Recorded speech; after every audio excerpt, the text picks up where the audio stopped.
This is the One Piece Podcast, episode 842 for the week of November 11th, 2024. My name is Zach. And my name is Ed. And my name is Steve. Happy birthday, Zoro. Happy birthday. You stole my thunder there. I was going to say, to celebrate Zoro's birthday. I didn't think you cared. No, we all care about Zoro's birthday, even though he's probably blackout drunk wherever he is. Wherever he's lost. First, we have Eisner Award nominated comic artist for Ghost Hog, Merman, Dragon Racer, many more. I think I almost got them all off the top of my head. You have a new one out, though, right, Joey? In March, I will have a new one out. Okay. The Littlest Fighter. So get your pre-orders out now. Yeah. My niece and my nephew love your stuff, so I'll get that for them too at some point. Happy birthday, Zoro. I bought you a compass. It doesn't work, but it doesn't matter. Thank you, Joey. Mm-hmm. And we have, you may know him from this podcast that you're listening to right now. We have ADR director, former ADR director for One Piece, ADR director generally, currently working on Dragon Ball Sparking. Not anymore, it's out. It's out. Yeah, Anthony Bowling. I guess what would we be working on?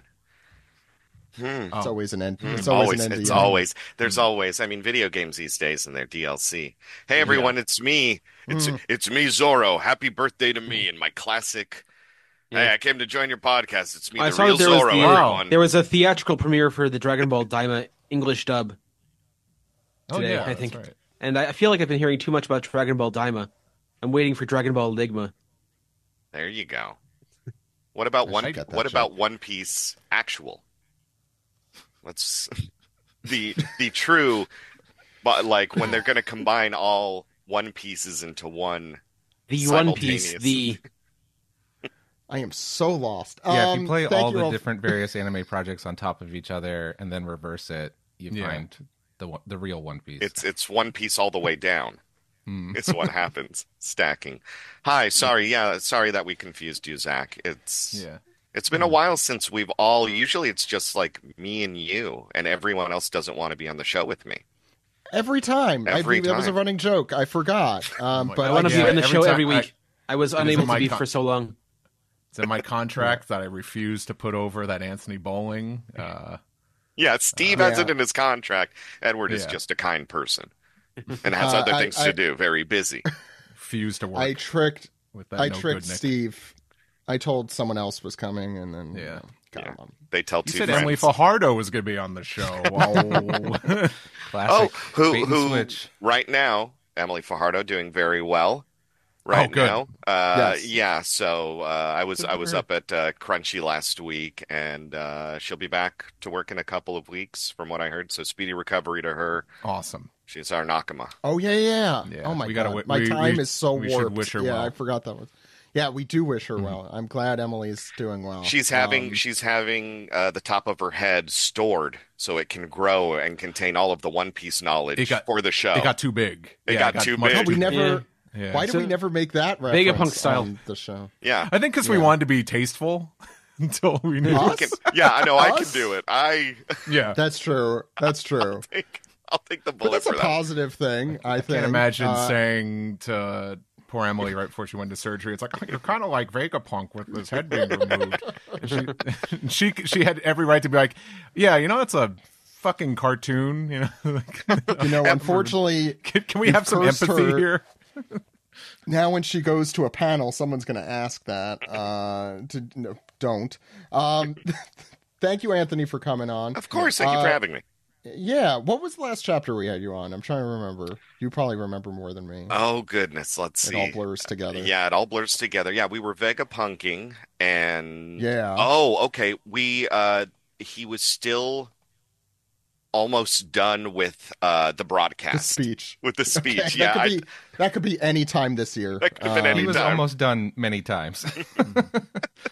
Oh, yeah. I think it was the one where he got cut off the first time. Where It was Yes. like the A, and we were trying to figure out what the letter A meant potentially, Yes, right? I think that you were was on for it. that. Yes. And then he came back anyway, and it didn't matter. No one's ever really that gone ended- in One Piece. especially when they're talking. What's amazing is that arc ended over 2 months ago now, I think. So time. We've had a lot of breaks, so. So besides Zoro's birthday, some other cool stuff happening. One Piece Magazine number 19 was announced a few weeks ago. We talked about it. If you remember, we called it Live, Laugh, Loof. But it's called Laugh and Moth, which I think is an onomatopoeia, if I remember Steven explaining it correctly, about comedy. It's all about gag writers and comedy writers. It's supposed to be a relaxed special issue. Is the Google Translate version of that I'm choosing to read. It's a very laid-back Luffy on the cover. He looks great, yeah. It chills me out. And a drawing of his Straw Hat thing. So it's supposed to be very unserious, which is always nice. And features a lot of artists. I think it features the Kaiji artist, because I just saw in this little video the Kaiji guy come up. So that's cool. As I think there's fan of that. Supposed to be a lot of artists even outside of the like Shonen Jump family. Sergeant Frog, yeah. I'm looking now. Yoshizaki Mine. Yeah, thank you. I don't know the names. Ed is an encyclopedia of that sort of stuff. Yeah. Well, and also I've watched everything of Sergeant Frog that's got an official release. I have the Discotheque disc. It's good. Discs, not the SD Blu-ray. Check those out. Oh, yeah, I forgot. All the Funimation dub is on that as well. Yeah, so excited about that. Greg also, finally, I know he had been putting this together for a while. Friend of the show, Greg, works at Shueisha and the live action series, but also writes a column on the official One Piece website. Celebrated its 200th issue with a video featuring a lot of the same folks who were in the WT100 video, many of whom have been on this show. Check that out. It's only like 25 minutes. It's like a mini version of what we do here with different people. So yeah, check that out. And please check us out at patreon.com/One Piece Podcast. Don't tune out. I see you skipping ahead. Even the folks here are trying to press the 15-second thing. Yeah, I'm so desperately in real time. Get me out of this. No, you could see alternate images by Steve and our many other talented artists. Joey, I don't know if you did alternate images for the last one, Joey. No, right? sorry. Just the one. Yeah. But I've been very happy to have Joey doing the last two in like the last month or so. So the honor to have such a good cavalcade of artists here. But please check that out. All the sketches are always hilarious. Worth it for that alone. We also have your entire Forced to Watch 4Kids series, Steve, which is like 50 episodes or something, right? And don't forget about the 4Kids flashback, also from Steve. Well, that one is that one you don't have need to Patreon. Subscribe to our Patreon to listen to that. That's for free. Free. I get it. See what I did there? Oh, I'm gonna steal that. Yeah. If you say it's okay. I'm not gonna give you any credit. That's also in my contract. Good, yeah. No, that one was low hanging. I gave you that. That rolled off my plate. You can have it. What a contract. I do love my table scraps. So I think that'll do it. This for the whole not for the whole podcast. We're talk about chapter. We're done. This week we're going to be talking about chapter 1131, which is titled Loki in the Underworld. We have some piece together for you, and I believe that's everything. So why don't we get straight into it? Yes. Let's do it.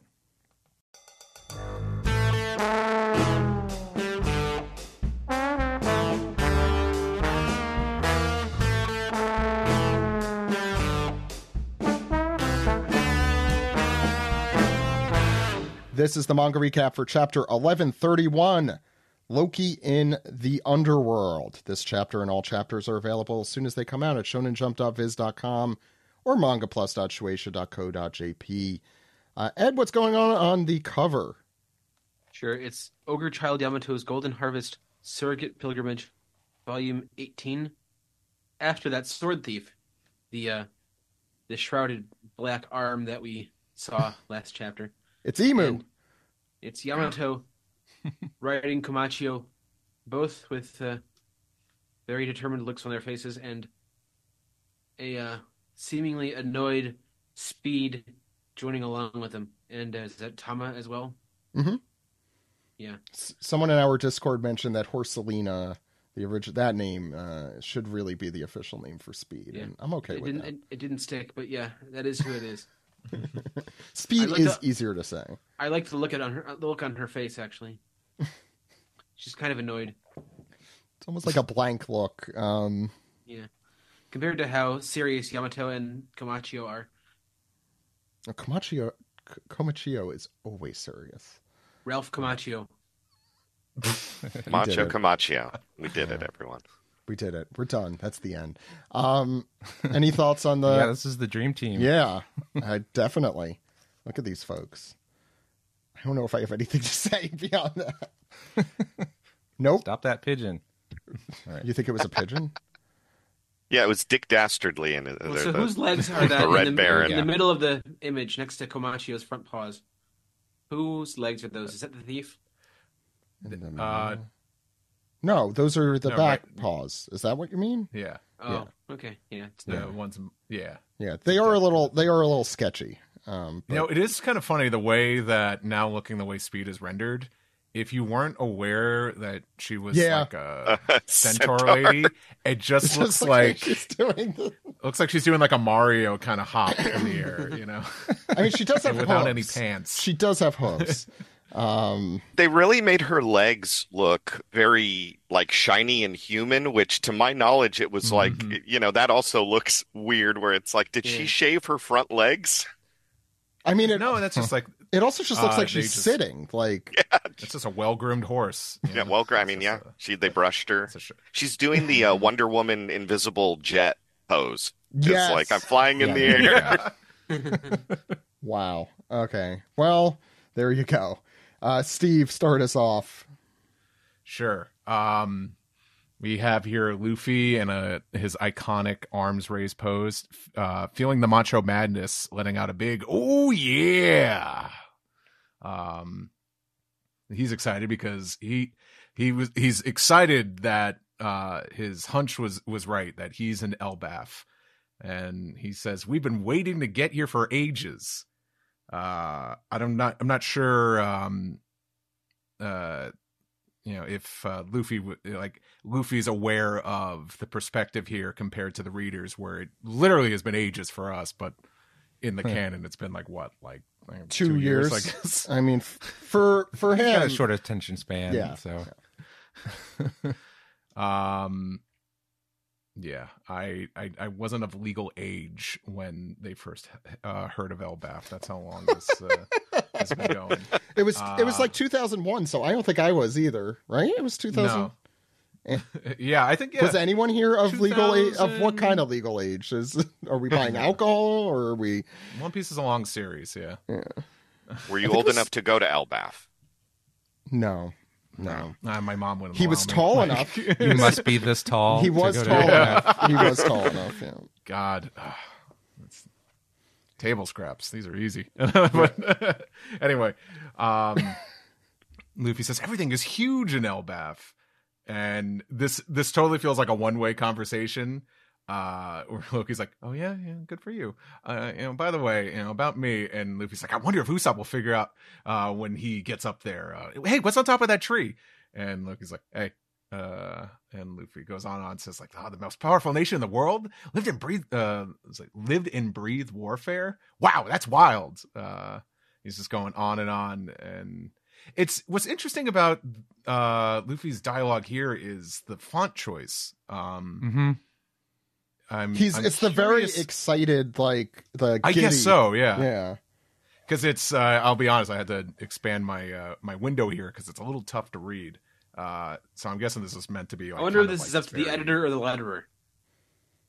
I was curious if Steven noted this should all be bold or something like that, or if that was a letterer's choice. If I recall, and I haven't seen the raw version. But usually in Japanese, there are different fonts for this sort of thing. Like they'll be it'll look like lighter, like less bold, or something. If it's I think it's more like this is supposed to be very, very surface level. Like, oh, look at this. Like nothing with gravitas is being said. Well, I think is what... and you'll see the change coming up in a second on the next page, because these initial ones, Luffy's got this kind of excited, childlike, bouncing up and down. He's very flat, and then when you get his reveal with his name and bounty, Loki's font changes to that weird kind of Nordic, almost like princely, like, no, this is a different font. Like, I'm in charge. Finally, some font discussion here. Finally. No Comic Sans for some reason, but it does make it easier to know when Loki is talking here, because he just has a normal font on this first page. Mm-hmm. It's taking advantage of the comics medium, which we love to see. But Luffy is prattling on. It says, like, when I was on Dory and Brogie's ship, I never seen so many giants at once. It was really overwhelming. And I can't believe they're powerful. And like Loki's just trying to get a word in, like, hey. And then he finally yells. He says, "Hey, I'm talking to you." And sorry, I hit my mic, but I really hope Loki has a New York accent now. I know it doesn't make sense, but talking here. Hey, I didn't realize my New York accent here. came out. It's like, hey, ooh, what are you doing? I'm talking here. But his voice rings out so loud, it's bellowing like past all these trees and stuff, and the creatures of the forest are hearing it, and it angers them. Grr. And they run away. Do they run away? I feel like they're running towards somewhere. I don't know. But they don't like this Loki guy. I don't think they're. I don't think they're doing. I think they're just staring, right? I think they're just annoyed. Like they're like, wait a second. Is intruder. that the creature from Star Wars in the panel on the left in the middle? What, the Wampa? Yeah, is that what it is? Yeah. Doesn't that look like kind of like? It looks like there's definitely some kind of like fantastical creatures.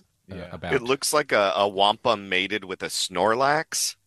Maybe that's that wolf in that panel kind of looks like the wolf from Impel Down. No, not a Wampa. Yeah. The Wampa's the monster guy, right? Yeah. No, I mean, like, didn't they? Maybe I'm thinking of a different thing. Like I thought they rode like big. I thought it was the Bantha. Or a Tauntaun. Bantha from the Sand, the Tusken Raiders. Is that technically what? Did they even use that? Or I'm not getting it to the the recent. That's our other podcast. See, you didn't collect the Power of the Force figures, Zach. See, that's why. Tusken Raider. No, they call them Tusken Raiders, I think, in the Boba Fett thing. Oh yeah, of course. Yeah. They also call Boba Fett's ship Boba Fett's spaceship. Yeah, this is true. The Boba One. Yeah, the Boba One. I think that is what I'm thinking of, but you're right. This is making me thirsty. I don't know about you guys, but I know Oda's a big Star Wars fan, so of course, be remiss not to say anything. Yeah. But I feel like we need our own Loki here to like butt into this conversation here. He doesn't want to hear about stupid little kid Star Wars movies. He says, "I am the sun god enshrined in the legends of this land. You will not speak without my permission, human." Join the club, asshole. Wow. And we get Elbaf's accursed prince, Loki, and we get this like really cool kind of like wood grain-esque like font here. I think you mean Foki. His name is. Speaking of fonts, this one of the sort of like new Gumby's friend Oda technique of having the kind of like fancy fonts for people's names instead of Oda boxes. Like, I think this one's one of the better ones, and I think part of it is because it actually has a black outline rather than is just made out of a gray tone, which a lot of them had been lately. So it feels a lot more like it fits. So I know we've talked about this on the show, but if for some reason you're starting with this episode, which is fine, there used this background in the Japanese, like all that information. Did you say Steve the bounty? I was about to. Oh, sorry. It's a special government bounty of 2.6 billion berries. What's I'm so special about 2.6? Yeah, special government bounty. Is it? I'm going to be honest. The special part is the more intriguing thing there. That feels like when they do like an honorary Oscar, where this is like, hey, this dude didn't really do anything wrong, but an honorary degree. Yeah, like, so he's got an honorary degree in felony. Oh, right now. Good for him. I think, I think they're trying to just get ahead of it and being like, hey, just put a big bounty on him. He's going to get out eventually. This guy sounded bad. Just put a big bounty. Let's put a big bounty on him. Yeah, he hasn't done anything, as far as we know. Maybe there's like special bounties for royalty or something. Oh. Anyway, I agree with you about the font, since 90% of this episode is about the font. Maybe it's kind of like hey, if you hand him in now, you get like a bonus trade-in value. We'll like bump it like an extra like 30%. Yeah. Hey, get to the next page, Steve. Sorry, Anthony. I can't make a joke. Yeah, that's in my Loki, contract. Yeah, we need our own Loki like wrap it up. Box, we do need that on the show. A giant man to tell us, hey. But he commands, now answer me. What do you make of this situation? And I'm confirming. I'm still going, right? You're still going. And I do want to add, the point of this podcast is so a Loki can't come in and say, stop talking. Delaney is our Loki. Oh. Control yourself! Okay. Sorry, Delaney. Or sorry, us, I guess. I don't know. Anywho, Luffy says, what do I make of it? That you're chained. It's like that you're chained up. And Loki grins and says, keenly surmise, but no man chooses to be chained. I am no exception in this regard. I would rather be free. Did you know I've been here for 6 years? And this this is shocking for Luffy to hear. And it's really funny because we go from like one-sided conversation to another one, because now here's Loki just talking about himself. Yeah, saying it's like, I consider myself the strongest in all of Elbaf, but this tree is known as the Jewel Tree. Adam, huh? We know Heard what of it. He says, which forms the very kingdom of Warland itself. The chains are sea prism stone They rob me of my strength and keep me imprisoned. Well, that's what they're supposed to do. Yes. Then Loki says, so I have a question for you, Roddy. And it's Luffy. Luffy retorts, Dada, Luffy. Doo-doo, Luffy. Yeah, I'm wondering if we're seeing a first like personality quirk for this character, maybe. That he'll forget about in like 2 chapters. No, I think if anything, this shows. I mean, we already talked about the mirror images of each other, these two so far. This is a Luffy-ism. The I wasn't really listening. What's your name? Kind of thing. Yeah, go ahead. Sorry, Steve. He proposes a deal to Luffy, and he says, "You're a pirate, aren't you? If you undo these chains that bind me, I'll offer to completely eliminate one rival pirate crew of your choosing, free of charge." Only one. They'll be dead. Yeah, well, you got to get the card punched the more you free him, and then on your 6th punch, you get another. Let's squish them like bugs. And a free yogurt. You have to crush 6 first, and then I'll crush the 7th. That's what he should. So what's your name? What's your name? Roddy? Luffy. Okay, Mr. Doofy. I noticed you haven't signed up for my rewards program yet. You break enough chains and I'll eliminate one pirate crew free of charge. Retail's a sham. Yeah, we know. And Loki says, now, if you'd rather not, I won't force your hand. And Luffy, with his arms behind his back, kind of just, kicking back, just notices something in the distance. But Loki's just continuing, obviously, because his eyes are covered. He can't see. He says, oh, but I didn't mention, this is the lowest plane of Elbaf, the underworld, a place that no one dares venture into. And Luffy's kind of not, like, his mind is somewhere else. He's aware that something is amiss, something's coming. But Loki prattles on. He says, those judged to be criminals are dropped down here. This place is their prison and their execution yard. By the way, I like how he's just... I should note that there's a lot of thwuds and there's a lot of rumblings in the trees. I like that he's just lying on his lap. He doesn't know who this guy is or anything. He's just like, oh, okay, you're going to sit on your knee. Hanging out on his knee. Crawl up in royalty's lap and just lay down. Take a knee, Luffy. Not literally. Joey. Look at the size of it. There's like 12 of us on it. So on the next page, Loki continues saying, dig into the snow around you and you'll find the bones of giant and man alike. And we see a giant kind of ape-like figure popping out and grabbing a tree and crushing it. And Loki continues, these mountains have existed for tens of thousands of years.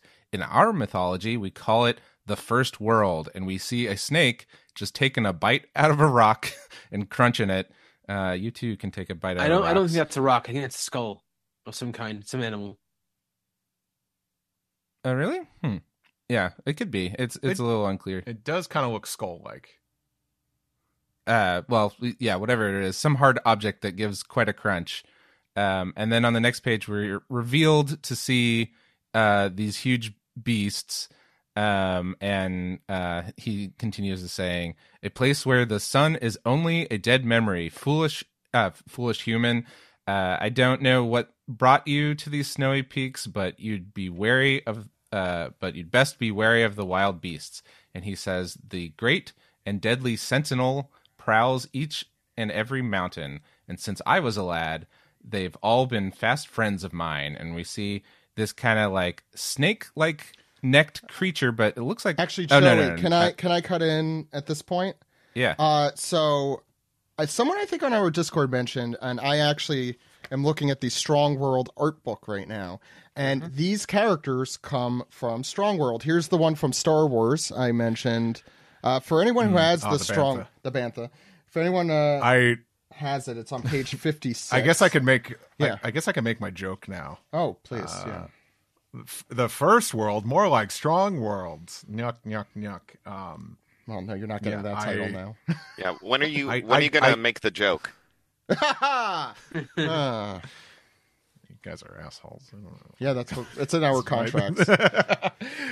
No, I have that art book too, and of course I've seen that movie a whole bunch of times, but I immediately was recognizing a lot of these designs, and I don't know if it'd be funny if Oda was just like, God, I can't think of anything new. I'll just go back to the Strong World bet designs. you or if this is him paying homage to it. No, I bet you that these. I don't remember. It's been a while since I've seen Strong World, but I bet you, Shiki got the DNA from these, or just stole giant animals from.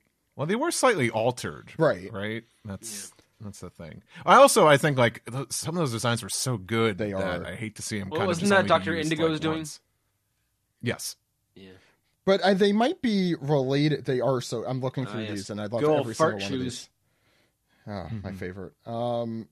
They all are expert designs. By the way, page, what did I say, 54 before? 67, 66. I'll try and put a link or some screen caps in our description. But I thought it was really cool. And I agree, Steve, they're very good designs. I have a feeling that Oda, you know what? I bet you Oda was either paying homage or decided to use them. So he's like, oh, I have all these designs already. Why not use them? And he's going to retcon a reason why it's related to Shiki. Because Shiki is that quasi-canon. Well, you can read Luffy's next line in that context. Oh, yeah, please. Although that's, I think, more referring to something else. Steve, Joey, did you read the last line? No, I was going to describe the monsters, but I guess people can pick up their copy of the Strong World art book and take a look themselves. But no, you could. They're not all identical, but I just want to mention that they're related. I don't think they're identical. I think it's just Oda has kind of a way of drawing animals that, kind of mirrors, similar quality. There's another creature though that later on this chapter though that really seals the deal though. I'm like, oh, no. Strong World. The mammoth literally has the same scar on his head. It's that X, and the one on his trunk. Are you telling me Oda's phoning it in? No, I think he's purposely. I mean, it's whatever. That's supposed to be the same guy. Or mammoth. Oda's like, I already had an idea before. Why do I need to have another mammoth with droopy eyes? Yeah. But Joey, go ahead. Sorry, you could still describe them. And that's kind of cool, kind of cobra-ish looking pointed-headed snake, and a wolf with kind of a fiery mane and maybe fiery tail as well, and a big nasty scar down its eye. Looks great. That ape figure, which in the silhouette looked kind of like a abominable snowman or something to me, but this once you see him, you see that he's this kind of fanged ape character. And then a very sweet-looking bear. just happy to be here. Waving high behind the ape, saying, "Hey, my favorite." Hey. That's my spirit. Just happy to be a part of the team. Yeah. The mammoth and the bear look like they're just kind of there. Like the mammoth's like, "Yeah, I'm here." Bear's waving. The wolf is like, "Yeah." And honestly, I didn't notice them the first time I read this, and I had to jump back a page after reading the next page. But there's also 5 little guys rustling in the bottom corner of this panel too. Yes, Russell. And so we get a close-up on Luffy as he marvels at these creatures and says, "This takes me back." I assume thinking of his training and not of Strong World. Yeah. But I remember watching that movie. It was a good movie. Luffy's like, "Is that canon?" Hey, I don't know. Remember that time we fought all those that. weird animals and the flying guy? No. So if you don't do as I say, they may not take kindly to it. Ed. Yes. But he continues. Those other little ones are humans who chose to do battle with Elbaf. They wear stinking robes to turn away the ravenous beasts. And I guess these are the little guys who are rustling in the last page. But they say, "That's really uncalled for, sir. How rude." First of all. He calls them corpses. But I guess he's just saying that they're... Sorry, go ahead.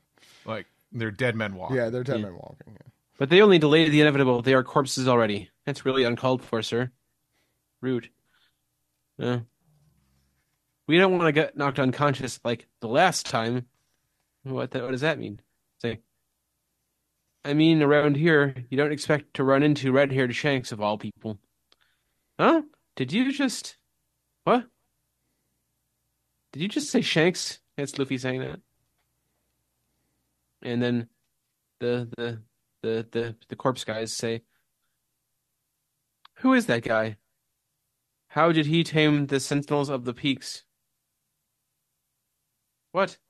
Wait a second. Who is that pipsqueak? And Luffy says, "Did Shanks really come here?" Red hair. I mean... Loki, I think, was asking that. Oh, yeah, red hair? And he continues, "If you mean that coward of a pirate, he certainly did." Sweetly. Yeah, and I love that panel of Luffy being held by the creatures, and they're all having a good time. Looks like the bear's got like a jug of honey or something that he's that bear has always been the happy one. He's finally I could hang out with someone and eat honey with them. This is what is it called, a honey pot? But he meant it literally. Literal honey pot. Yeah, and a great reaction shot from the corpse guys being like, what? Anyway, so they all have their on eyes the next page out, even though they're all wearing masks. Well, that's a weird concept too. What was Shanks doing there in the first place? You wonder. Yeah. Well, we knew he was there. We knew as an audience, that he was there. But sorry, go on. But it's interesting that he was at this bottom level.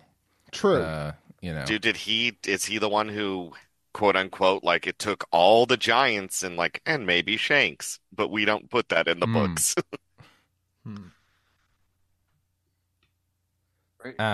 So on the next page, Luffy suddenly turns into Gear 4 and is enraged and gives a big punch to the side of Loki's face, or maybe Loki just dodges just in time. He punches a mountain, I think.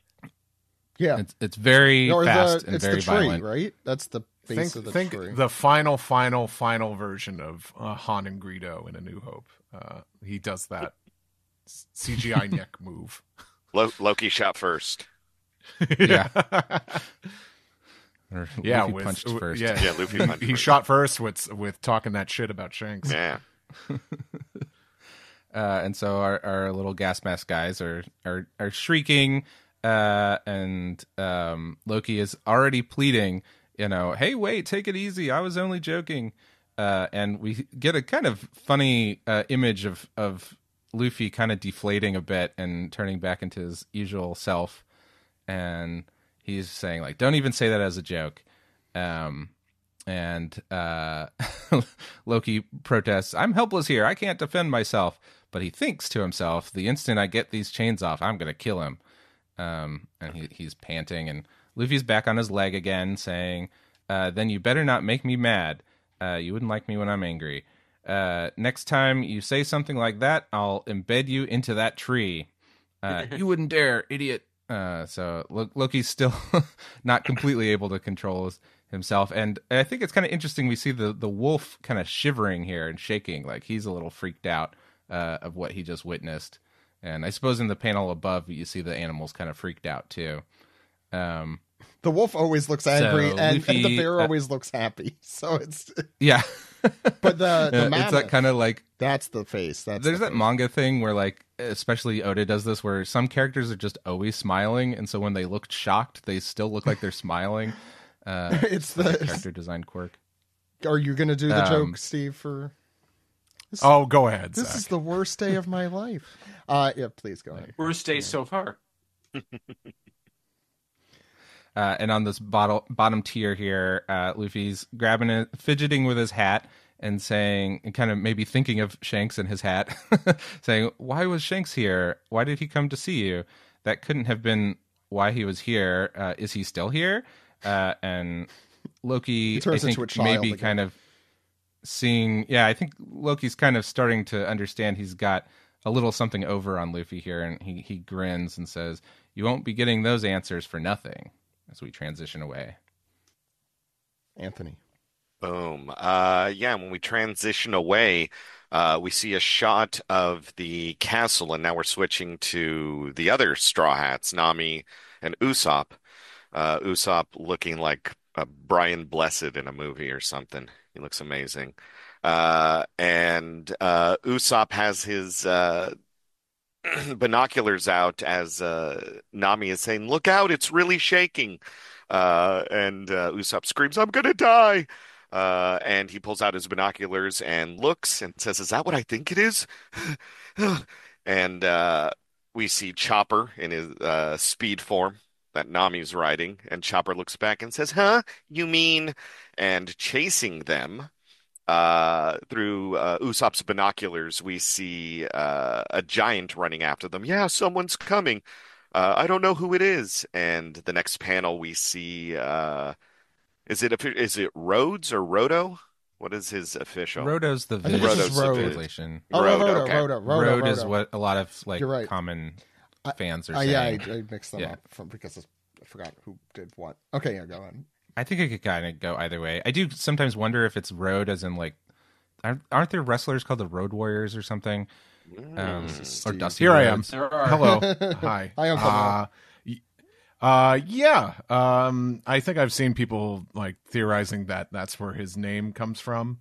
But I don't know a wrestler named Gerd. Or Hyrudine? Yeah. Is there not one named Hyrudine? So easy as far to as spell. I know. Yeah. So it could be. Who knows? But I wouldn't rule it out. So Roto Piper. But it's that's good. I'll write it down. Yeah. But yeah, I think it's the kind of thing where like Steven had to make a choice at one point and chose Roto, so that's what the Viz translation is. We still really don't know.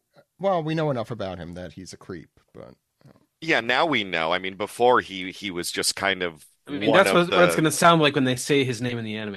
Yeah. Roto. It definitely will be Roto when they say it. Yeah, like we only saw him on a ship. We had yet to like see his bedroom with a DTOF filled with anime girl figures. Yeah, that's how you figure out everyone's true. Yeah, that's true core is what does their bedroom look like.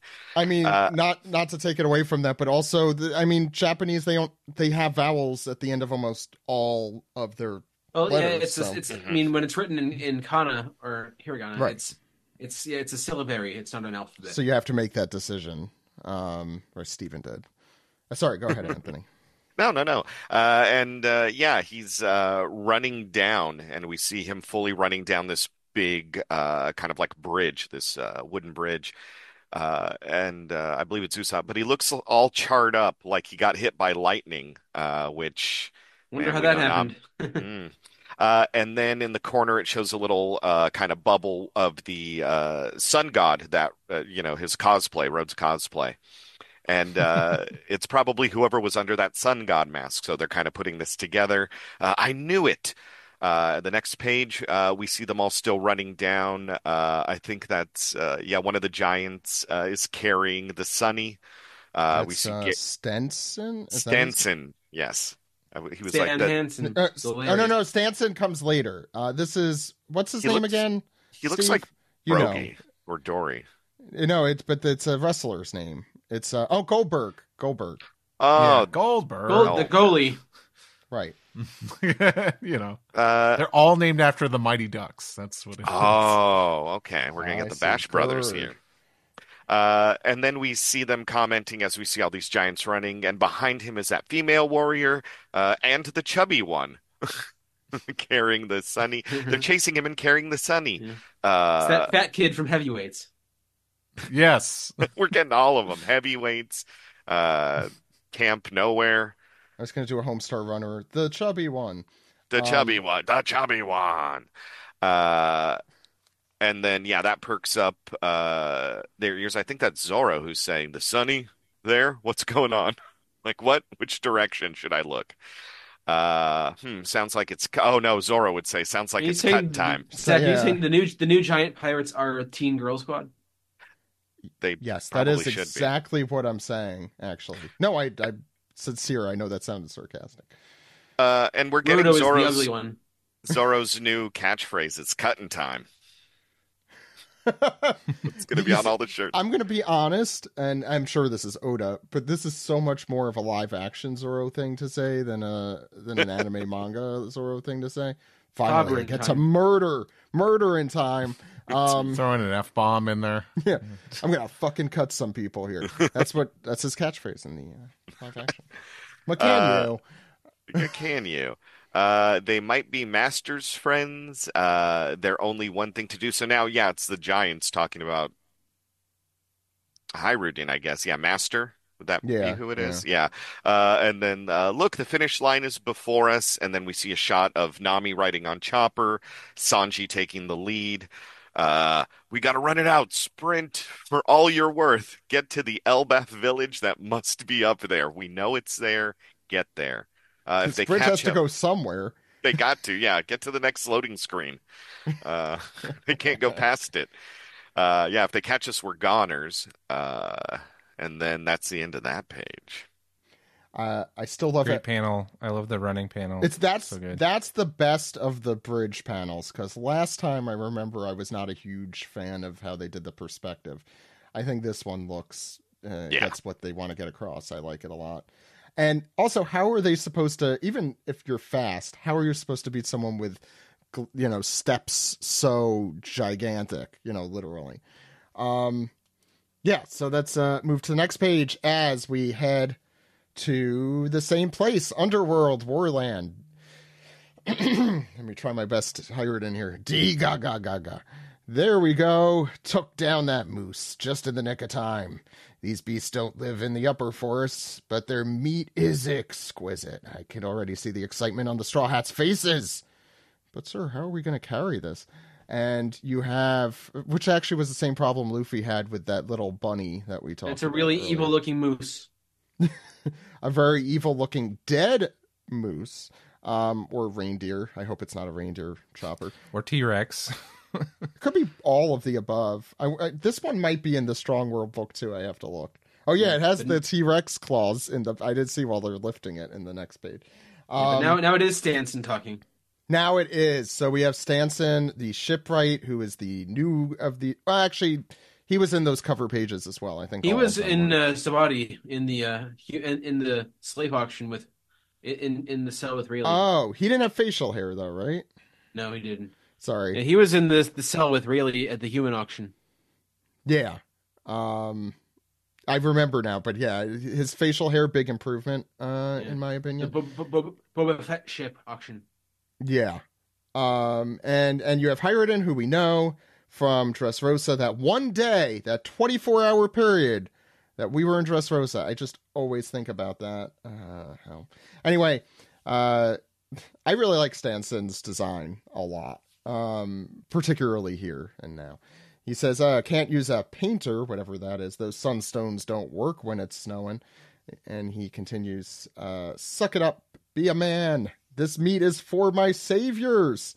Come on, do some brown nosing with me. And here's a Hiruden refresher. I love all of this. The little drawing here. I love especially how the line break between the page looks like one of the strings coming from Doflamingo's hand. So I just want to describe it because it's great. You have Doflamingo, but not with the toy version of Hiruden, with the full version of Hiruden. Really hitting that analogy there hard. Yeah, I mean, that's what was happening. Doflamingo, he almost like was pulling the strings. I mean, that's the problem with Dressrosa. You could take up with. It's not Dressrosa. subtext; it's just text. Yeah. Yes. And Luffy. But most importantly, Leo's there. Leo is ratatouilleing the Luffy here. Because he's the real puppet master for Luffy. Leo, we all knew that. Yeah. That's why they need the hat. He's always because under he's the always hat. under the hat. Yes. Yes. Sanji What about has the refresher here? Yeah. Sanji has Chuji. Luffy has Leo. Just for those who forgot Dressrosa because it was in 2013. Back in Dressrosa, Hiruden was caught in the wicked plot of Doflamingo, former warlord, and was nearly forgotten by the world until he was rescued by the Straw Hat crew. Now he is one of the 7 captains in the Straw Hat Grand Fleet. Now we join Elbaf already in progress. And you have them heave-hoing the dinosaur moose reindeer. And see, we got this. We are the mighty warriors of Elbaf, the new giant pirate crew. You see, I have a kid now. I don't really care about singing as much. A little secondhand embarrassment, but firsthand embarrassment.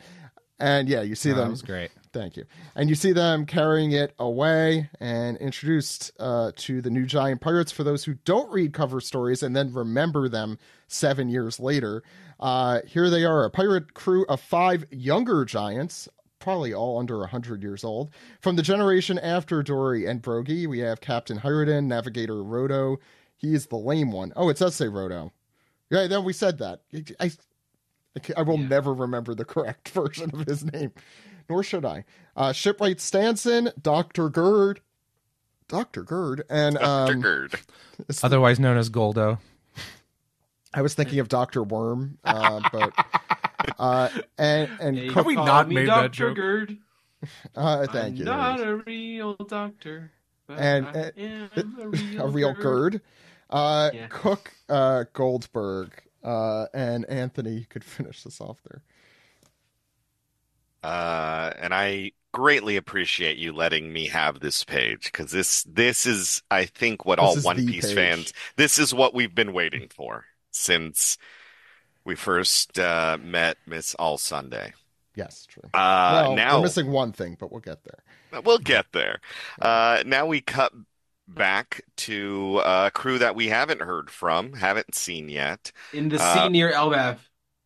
Yeah, in their cool ship. The sea near Elbaf. We see a little bubble with Brooke talking. Oh, well, what do you think, Rob? Well, I guess I can't not do Ian when I do Just do it. Yeah. What do you think, Robin? I've never cut a woman's hair before. I was quite nervous about doing it. My heart would have been racing if I had one. And then he screams, "Skull joke." That's just like, Bone. yeah, skull joke. And then we get He's to pissed see, about it. he's very pissed. Damn it.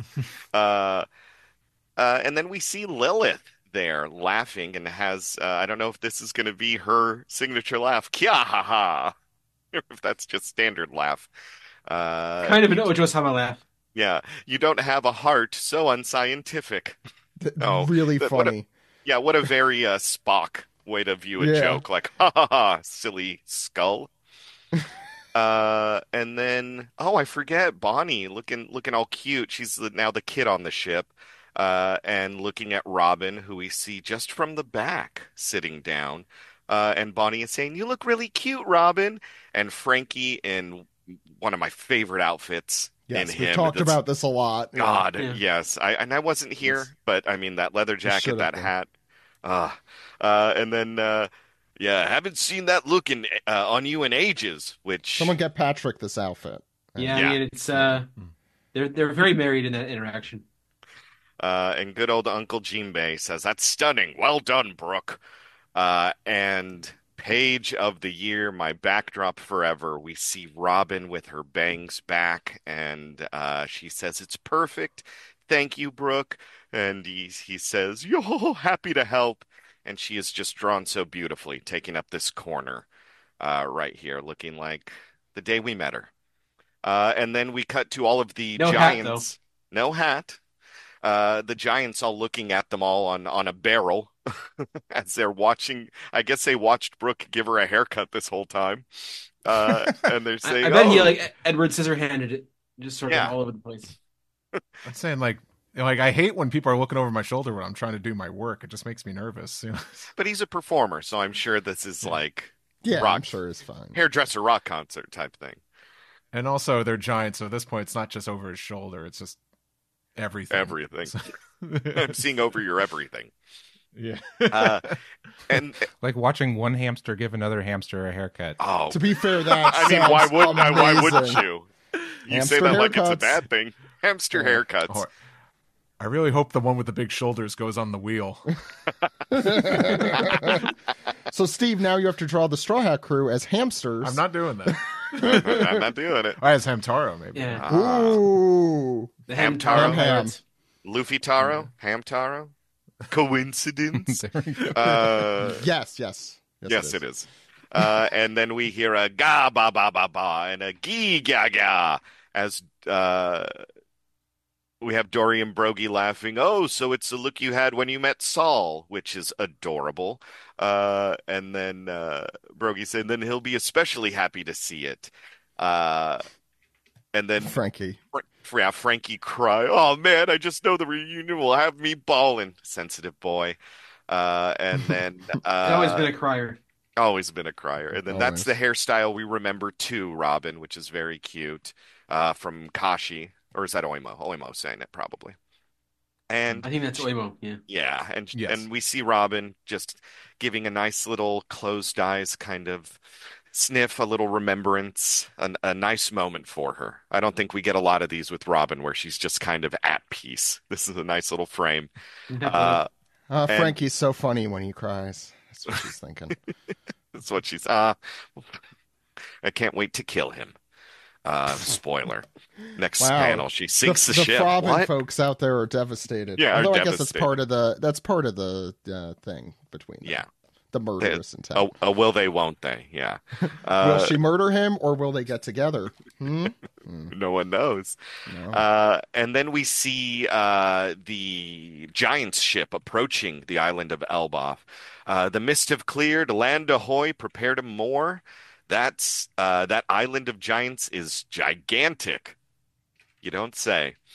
We got to have a toast when we get to the harbor. Big yeah, as everyone screams. Elbaf. Huff huff. Big trouble.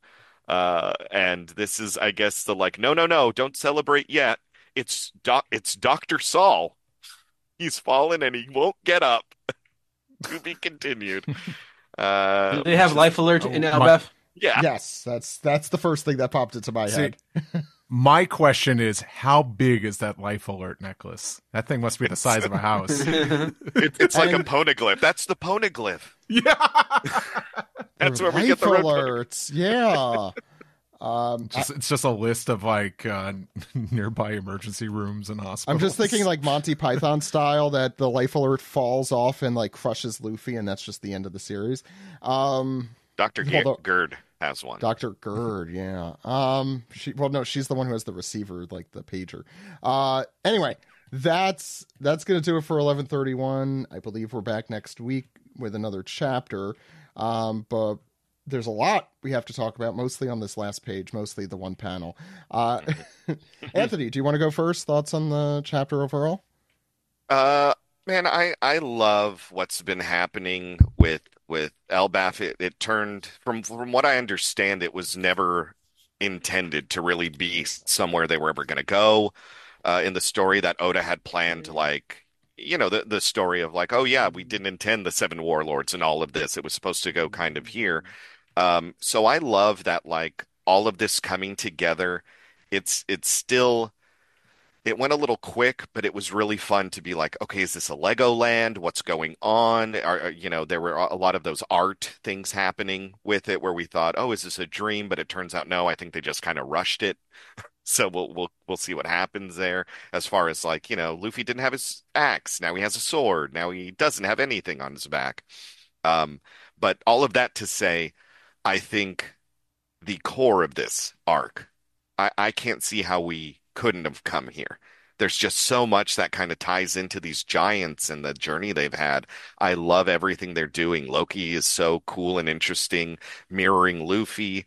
I think we're seeing something that feels very much like, no, this is all necessary. And then ending up here with Robin wanting to look her best for Saul, like, I hope he remembers me type of thing, and having the crew split up the way they are to where half see the wanted poster with the X on Luffy's hand, and then the people who would understand that aren't there seeing it. This has been an amazing kind of journey. And then I think this chapter just kind of pulls us back in and says, okay, there were a lot of ideas, but like, here's where we're going to get going. Here's what we're working with. Like Loki tricking Luffy, the crew reuniting with old friends type of thing, this gathering.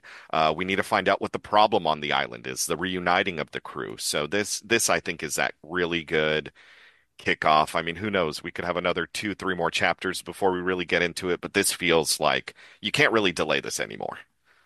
So I love everything they're doing, and I can't wait to see the Elbaf costumes for everyone else. Oh, That's yeah. always my thing, man, the fashion. Yeah, and Egghead did disappoint me a little in some regards, and other regards I liked it, but Yeah. which we talked about back then. We don't have to talk about that again. Anything else, Anthony?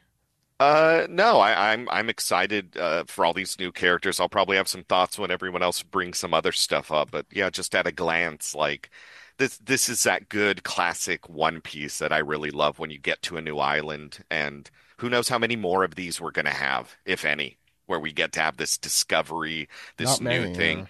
Yeah, so I really like it. It feels kind of like maybe it is Oda knowing like, hey, there's a lot here. This is a really good story, and it's kind of a love letter to fans being like, hey, like, yeah, let's have fun here. Let's go here before we end this thing. Why not keep it going?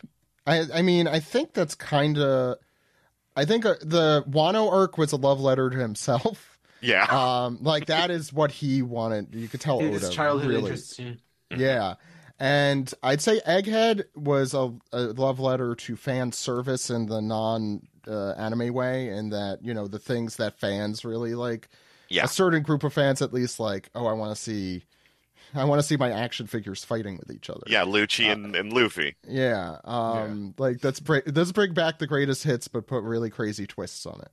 Mm-hmm. And then this feels like, okay, I'm going to do something cool. I'm going to make a real adventure like we haven't seen in a while. Hopefully. We're very early in, so. By the way, I want to let everyone know, Alex, our co-host, is here. Hi, Alex. Hi. Wow. Actually, I'm like discovering this in real time. I just I looked at the corner of my Zoom window and I'm like, what the? Welcome, Alex. Just as surprising as Robin's bangs. Oh, like Robin's bangs that came swooping in when you needed me. That's right. And yet, The world. Alex's bangs no one talks about. Mine aren't as good. We'll talk about that later, but I want to let Joey go first. Joey, take it away. All right. I mean, banger chapter. Am I right? Get him out of here. All right. Thank That's you. Good night, fine. everybody. Have a Never great mind. night. Thank you. We'll see you Alex, next It's Yeah. fine, Joey. You could have that one. I'm crossing that one off my list. You could have that one. It's yours. I was just waiting I'll to write it see down, but where I- I was in the order. Who gets to say it? Bangs are chapter. But yeah, I Robin love was hanging and banging in this chapter. the return of the bangs is what everyone's real excited about, which I think says something. But it was very exciting to see that, and I think like in a way it's kind of like Oda's like correcting some past sins here. Like I think he like pretty early on kind of went back on Frankie's like bald-headed look, and he's basically had creative hair designs, but basically the same hair that he had pre-time skip very frequently. And I think that like, I think that there were just some of the time skip design things are,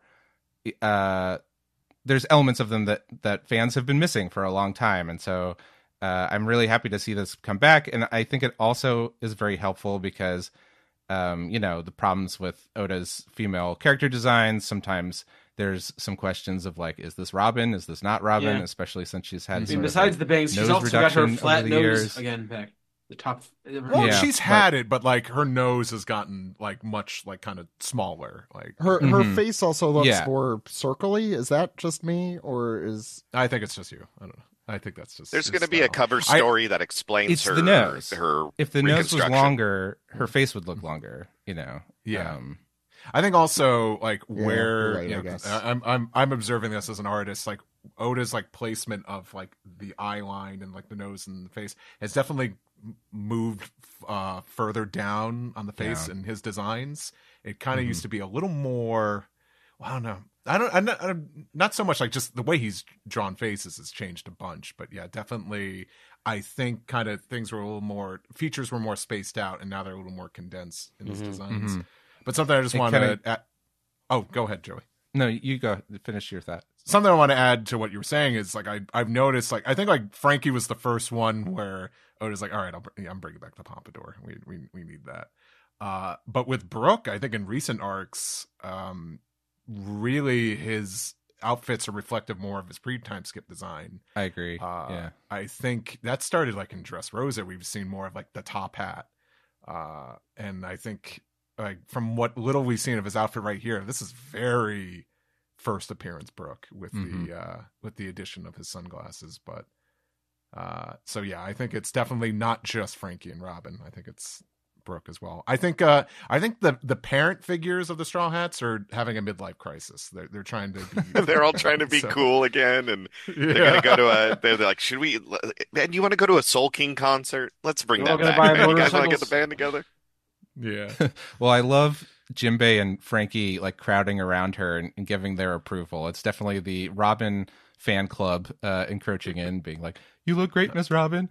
Her suitors. Exactly. Well, like when he and Robin teamed up in Wano as the Beast Pirates, and we're kind of just hanging back and like, no, we want to see where this goes, but like they were playing into it instead of like, oh no, we can hang out and be kind of cool. Like that is definitely Robin's. I'm gonna say one of Robin's best post NES lobby scenes. Oh, like man. after NES lobby scenes. Yeah. It's such where she's like, yeah, kill him. Her leaning into the cruelty. Yeah, very funny. She is I really hope we get more Straw Hat in this arc than we have in the last two. Can only hope. Yeah. We did get, I think Whole Cake Island did a pretty good job with that for Sanji's particularly. Even though we only saw half of them. But yeah, but the ones we saw, I think we got good stuff. I want more Brooke. I love Brooke, and he doesn't get enough, generally. Joey, sorry. Yeah, so, and like what Steve was saying about Robin's features kind of being scrunched down a little bit, I think adds to her having a very youthful look in that panel, especially. She looks kind of like a kid, and that kind of reminds me of her, kind of the reason for cutting it is so that Saul will recognize her, or just that she wants Saul to see her as he saw her so many years ago. So the thing about the bangs is it's not just a like character design choice that I'm fond of, I think, and I've been seeing a lot of comments about this from folks online and stuff. It has a lot of heart behind it too, and a lot of like emotional. That was like 20 years ago in the the story, because she wouldn't have been like 10 years old. I don't think she's 29. I think now in the story. Yeah. You think like, I think sometimes people think like, oh, why wouldn't he recognize her? It's like, I don't know. It's like people like, you got to understand when people are like kids and then they grow up, like there's, of course, like they look like them, but a lot of features change, obviously. I don't know if you're aware of this in real life. Everyone's eyes, nose, and mouth moves further down their face. No, the one thing I did learn from having a kid, though, is that the only two parts of the body that always grow, I think, are the ears and the nose. That's true. Yeah. So, sorry, I'm going to see this back to Joey in a moment, but I think it's kind of funny that, like, I haven't seen somebody in, like, 20, 30 years. I'm going to give myself the same haircut that they last saw me in, and for most of us that would be like a bowl cut. Oh man! I mean, if Brooke had kept going, Steve would have to on grow the his hair. bangs. Yeah. Sorry, Joey. Like we're all doing the Clooney Caesar cut again from the 90s. Yes. Like, Yeah. no. No one wants that. I was going to take the piss out of Joey's statement. Like, if Robin were to reunite with Saul without redoing her hair, Saul would be like, I don't know. Oda draws a lot of samey women. Toki, is that you? Oh, Toki's alive. Yeah. I was going to say, and I'm like, I was thinking, I think Hiyori had to get out of the story before Oda could be like, okay, the bangs are coming back. I think he knew. It's like, I can't give her bangs because I have this great idea for a character. So, maybe. But Joey, please. Yeah, Joey. Go on. So for the rest of the chapter, not pertaining to the most important part, which is Robin's bangs, I thought it was interesting that we kind of set Luffy and Loki against each other a little bit. Loki's already rubbing Luffy the wrong way, because I think we were all kind of expecting Luffy to be like, hey, you look like you're not free. Let me free you, and now it looks like it's not going to be quite that simple. Like, it would be pretty silly for Luffy to not already start getting like bad vibes from this guy. Yeah, but he's just being rude Loki is rude to Luffy from the beginning, talking shit about. Yeah, so I just it'll be interesting to see. It'll be interesting to see like why Luffy decides to free him if he does, and see where that goes from there. And it's already setting up an adversarial relationship, assuming that Loki's the bad guy here. And then other than that, some great monster designs, as we talked about, very Strong World and directly from Strong World, apparently, in a lot of instances. I just really love this like T-Rex with a beard and antlers that we're going to call a moose, because why not? I did find him in the book. He is one of the... Dire moose. But, that's what a giant moose, yeah. So now we need a giant squirrel. But I thought it was a cool chapter. I think I was like reading this knowing that I was going to come on tonight and being like, oh, this is a pretty good one. I've been really loving Elbaf, and being like, oh, this is all right. And then at the very last set of pages where Robin cuts her hair, it's funny that ended up being the thing that like energized me and seemingly energized the fans, because that's basically all I saw people talking about online. I don't know if it's because of the kind of symbolism that's similar to like Doflamingo when he was chained up in the boat when they were transferring him, kind of compared to Loki here and on that page where he's pleading with them on 4 and 5, where he's like, "You're a pirate, right? Let me free." That has a very like Doflamingo swagger of like, let me try, what method can get me free here, and then Luffy even thinking that going against his gut, because we know Luffy can like instantly know like, oh, you're good, like you're gonna help me, and this feels like, okay, where are you going? You did say freedom, but you haven't fed me yet. And you haven't done this other, like, so I'm going to see where that goes. And then when he's like, no one comes here, I'm a criminal, execution, maybe Luffy's almost there. And then the animals distract him. But I love that, like, you can see Loki thinking about it. And it shows in that panel on, this will be my last point to it, 8 to 9, on pages 8 and 9, where he says, "Did you just say Shanks?" And there's that little 3 panel of Luffy smiling like a kid, and then Loki with that grin of like, "Found it. I know how to manipulate you." So it's like, man, we have a like Doflamingo or a crocodile on our hands who's also a giant. So we know he has strength, and we know that he's cunning, which is like dangerous here because he's, he's also named after Loki. So we know. Yeah. So we have all of that, which I think brings, like to that point. What's this chapter going to be? Is it going to be the culmination of every kind of best villain that we've had and every kind of like what Luffy has learned how to deal with these type of people, or will it just be Luffy Gear 5? I get big and fight. I am the real sun god. I am the real sun god. He doesn't even know he's the real sun god. He doesn't know who that is. He's like, who? Anything else, Joey? Yeah, sorry, Joey. That was a great point. No. That's basically all I had to say. I'm looking forward to going further into the arc. It's been great so far. Alex, I'll get to you toward the end, just so in case. Yeah, Steve. Okay. I wonder if there's any interesting topics to discuss with this chapter. I will say it's great to have One Piece return, not with a whimper, but with bangs.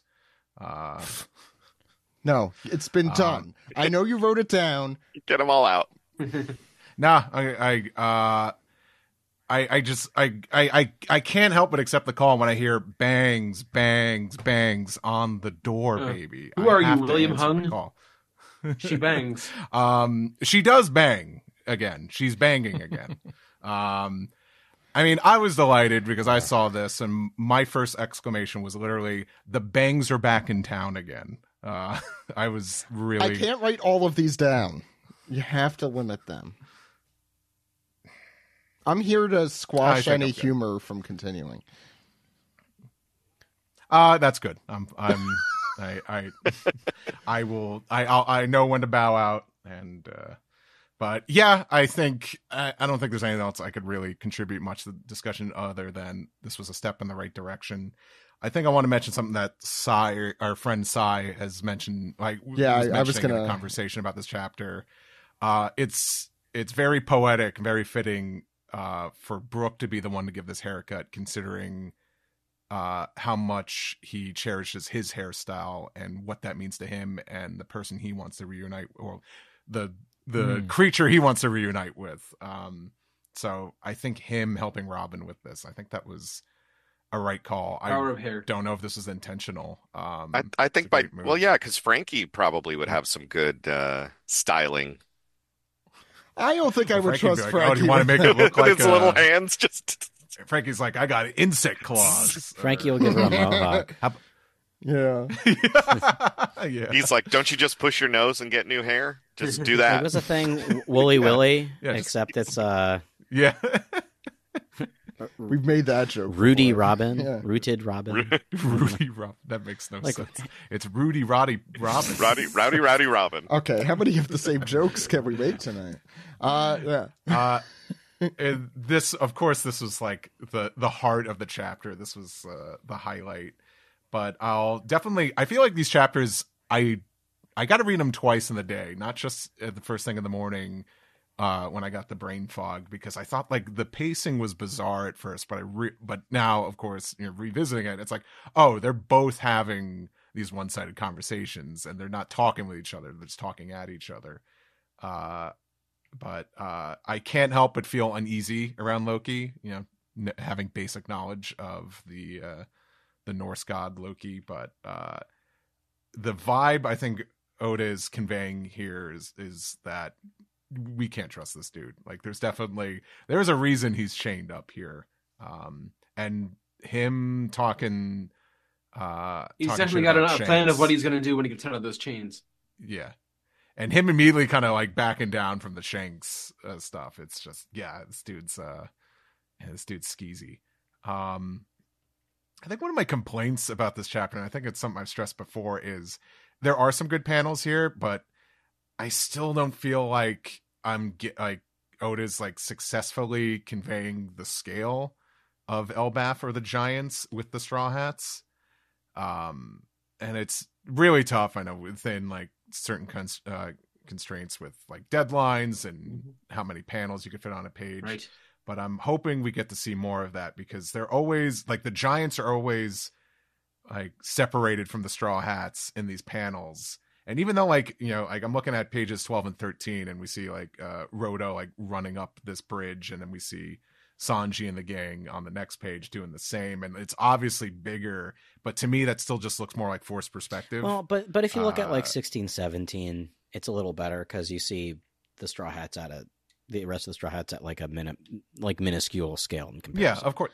But my one complaint like about this is like it's a little flat. Sure.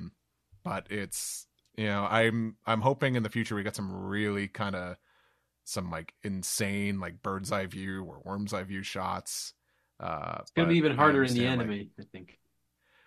Yeah, it's really hard. It's I could speak from experience. It's really tough staging giant characters and small characters and getting them all on the screen at the same time. The thing I thought was interesting is Greg was really hammering this at the SGS episode about how normally we see the Straw Hat ship in front of the island, and we couldn't do that this time because the Straw Hat ship would be too small. And in this chapter, we finally do see a ship in front of the island. It's a giant ship, so it's bigger than the Sunny, but it still gives the island a sense of scale, which is good. It still looks, it looks big. really big compared to the Viking ship, and that's a pretty good observation from Greg. I'm glad you brought that up, Joey. But other than that, it's still like this was still a fun like character chapter. Like the interaction between Luffy and Loki is compelling to say the least, and I do like the giants are coming off as just like these big fun-loving goofs. I really enjoyed the Stanson and the Haruden sequence. Them joyfully like carrying away this giant T-Rex that looks like a moose. It's really funny. It's very like Tolkien-esque with like the dwarves or whatever. When it's like, we're just gonna start singing. Like awesome. I hope it's exactly the vibes I was like thinking and hoping would go with, for. And I'm glad to see them. Mm-hmm. I'm just not to take too much, but like as soon as I saw Saul was falling ill, and I'm like, don't do this to me, man. Come on. It's like they didn't say he's ill. That he just fell and can't get up. He won't get up. He won't get up on his back like a tortoise. That's what it is. Steve, anything else? I don't know if my poor heart could take it. Like if like something bad happens to Saul and Robin reunites with him only to say goodbye. Man, I could see Oda doing that. That's going to happen. Like that's definitely going to happen. Now that you've said it, he's going to he's going to finally see the fact that like his last words are going to be something like, you finally found your people. Dead she dead. Oh my God, Oda you willed it into existence, Steve. Like it's your fault. Anything else, Steve? I think I enjoyed this chapter as much as you guys, and I don't want to make this conversation any more repetitive and give everyone else some time. But I'm happy for One Piece to be back. I think I'm not alone here saying like, I could use a new One Piece chapter right about now. So, and it was great. Yeah, I almost forgot. Been so lost in this. Ed, good chapter. Okay. I love the way that this sort of adds stakes and menace to the Elbaf arc, which has sort of it's more of a slapstick arc so far, but I think Loki sort of exudes like what's he got planned? What's he? He's gonna try and get out of these chains. He's trying to trick Luffy into doing it, but like he's got something evil planned. I don't know what it is, but it's not gonna be good. And then we got mentions of Shanks here, and suddenly something wrong with Saul. So I think this is sort of setting up where the tension and conflict is going to come from for the next few volumes, 20-30 chapters. Love to see Robin's bangs back. Love to see Brooke doing comedy, back doing jokes, and Frankie complimenting Robin is very good, very cool to me. So, love to see them all together. Your ships are coming. Yeah. I like I think Ed, you brought up a really good title for something. Mentions of Shanks sounds like a book or something where it's like, this chapter is called Mentions of Shanks. That's the what whole is he series. doing and where is he at? Yeah, it's almost like Dragon. Mentions of Dragon could be like the first part. Saul's book could be Waiting for Nico. I knew this was going to be. I knew Robin. A banger of a novel. Do we still are we still doing the bang jokes or no? No, I'll see myself out. And I Ed, say bang on. Yeah. What? anything else you have about the chapter? I find Loki to be very menacing, even when, but he's also just rude. In general, it's the way he is. Yeah. And I think, I've had a hard time following some of the action in Elbaf visually, but also the plot has been a little, sort of Byzantine for me. But I think this really sort of shows where we're going.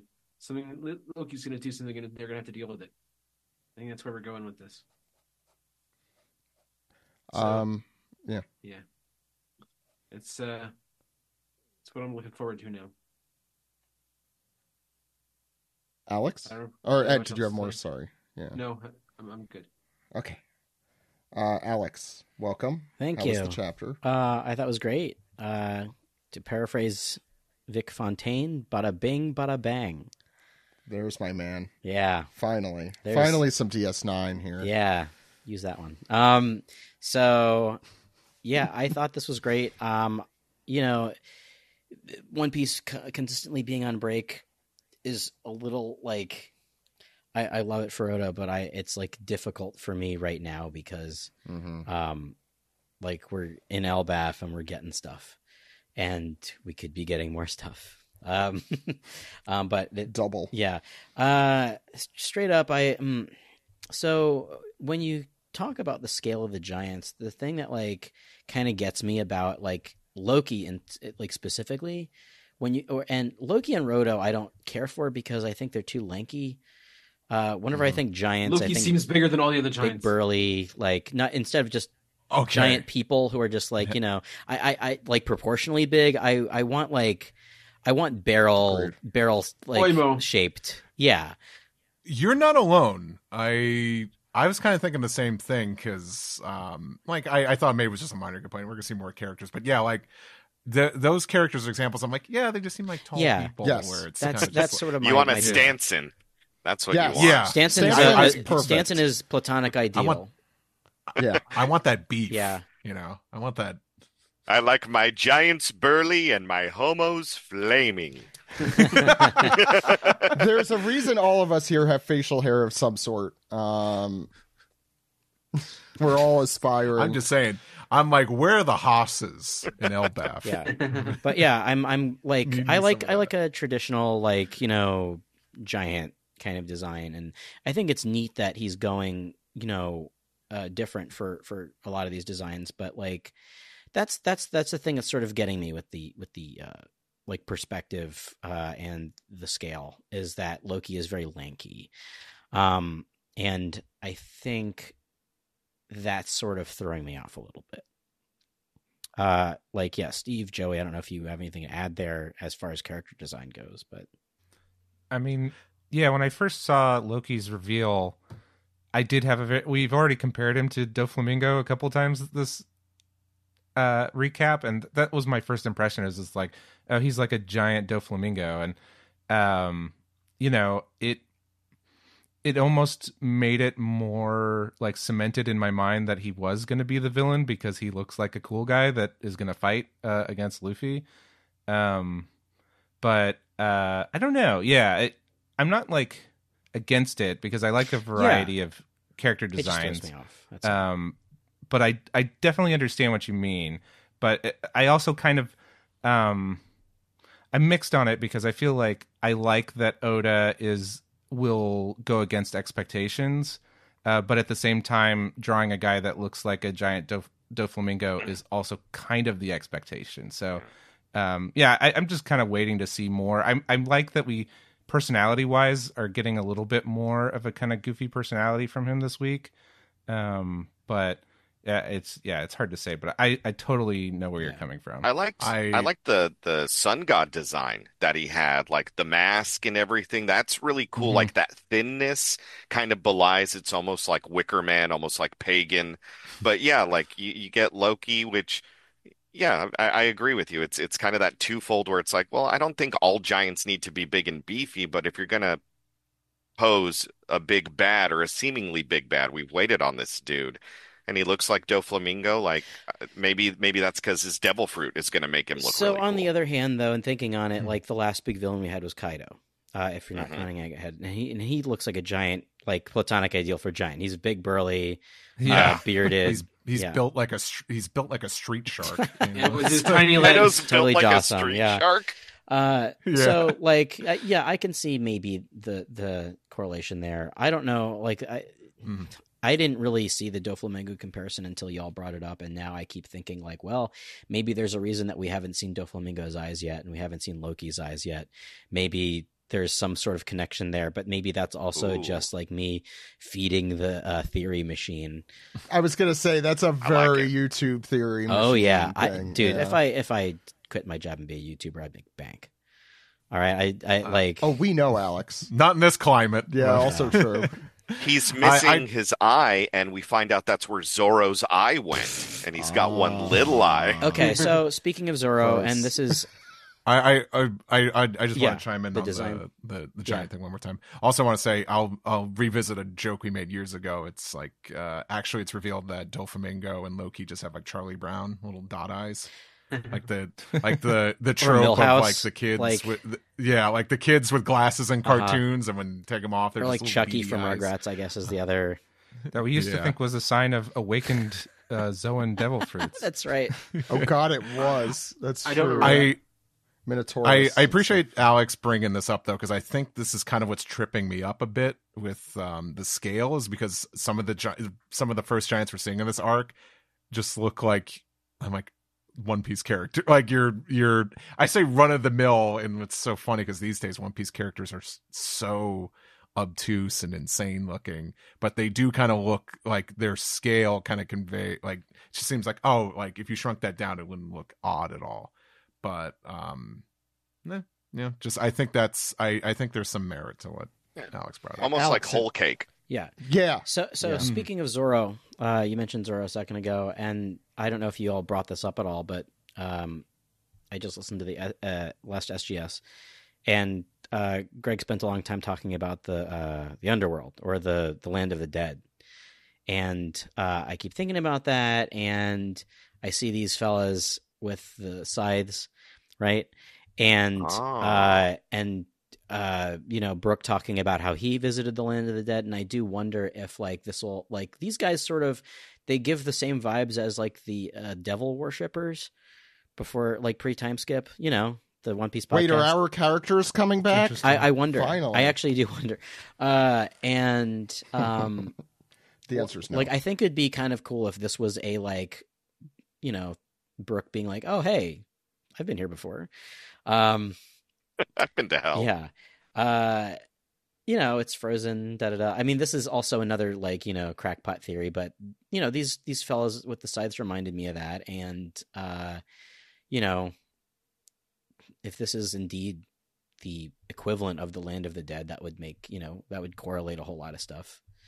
So yeah, that was something that I was thinking of for most of this chapter. I don't know what y'all think about that, but baiting Luffy with Shanks is very interesting. I like his angle here. I love the Ruscania parallels here with these giant animals being really friendly towards Luffy's demeanor. Very cool.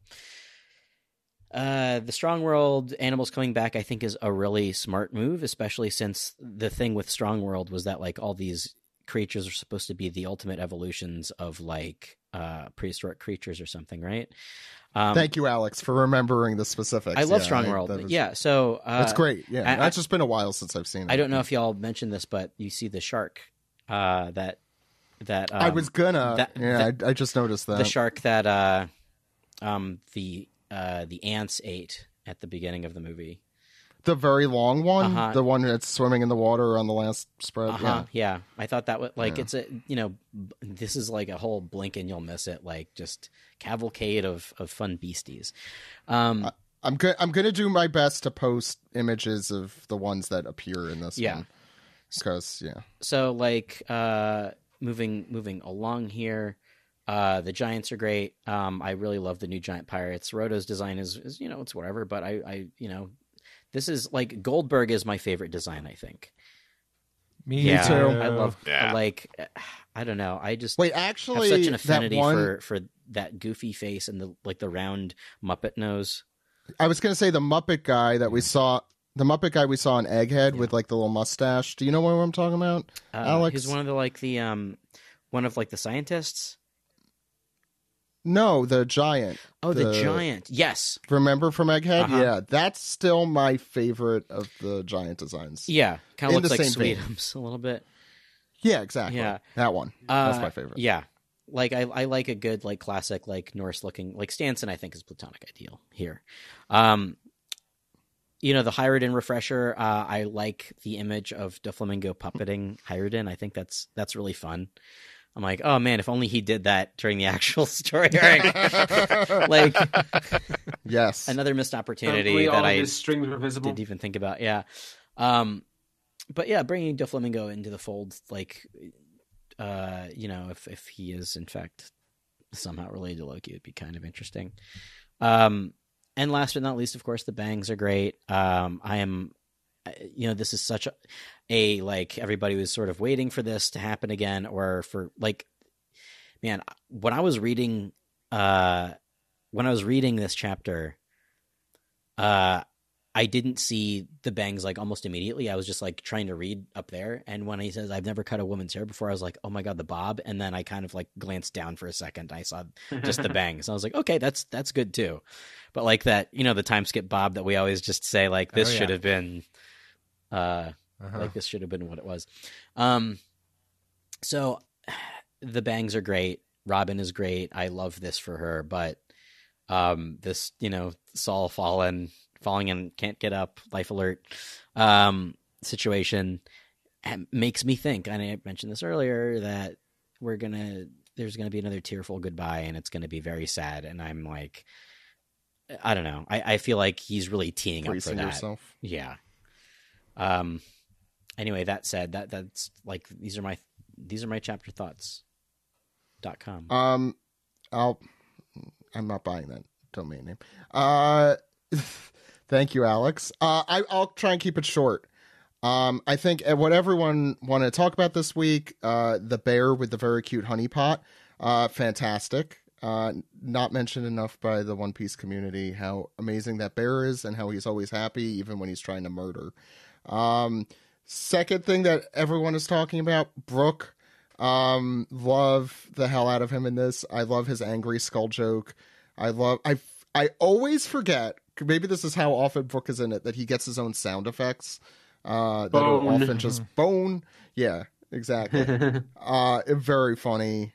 I never thought the bangs were coming back, so this was a really good surprise. I do agree with everyone here that obviously the bangs are the that is exactly what I needed this week. I mean, I needed some other things, but it's a step in the right direction. It is a baby step, but boy was it a banger of a step. Since we're all doing it, by the way,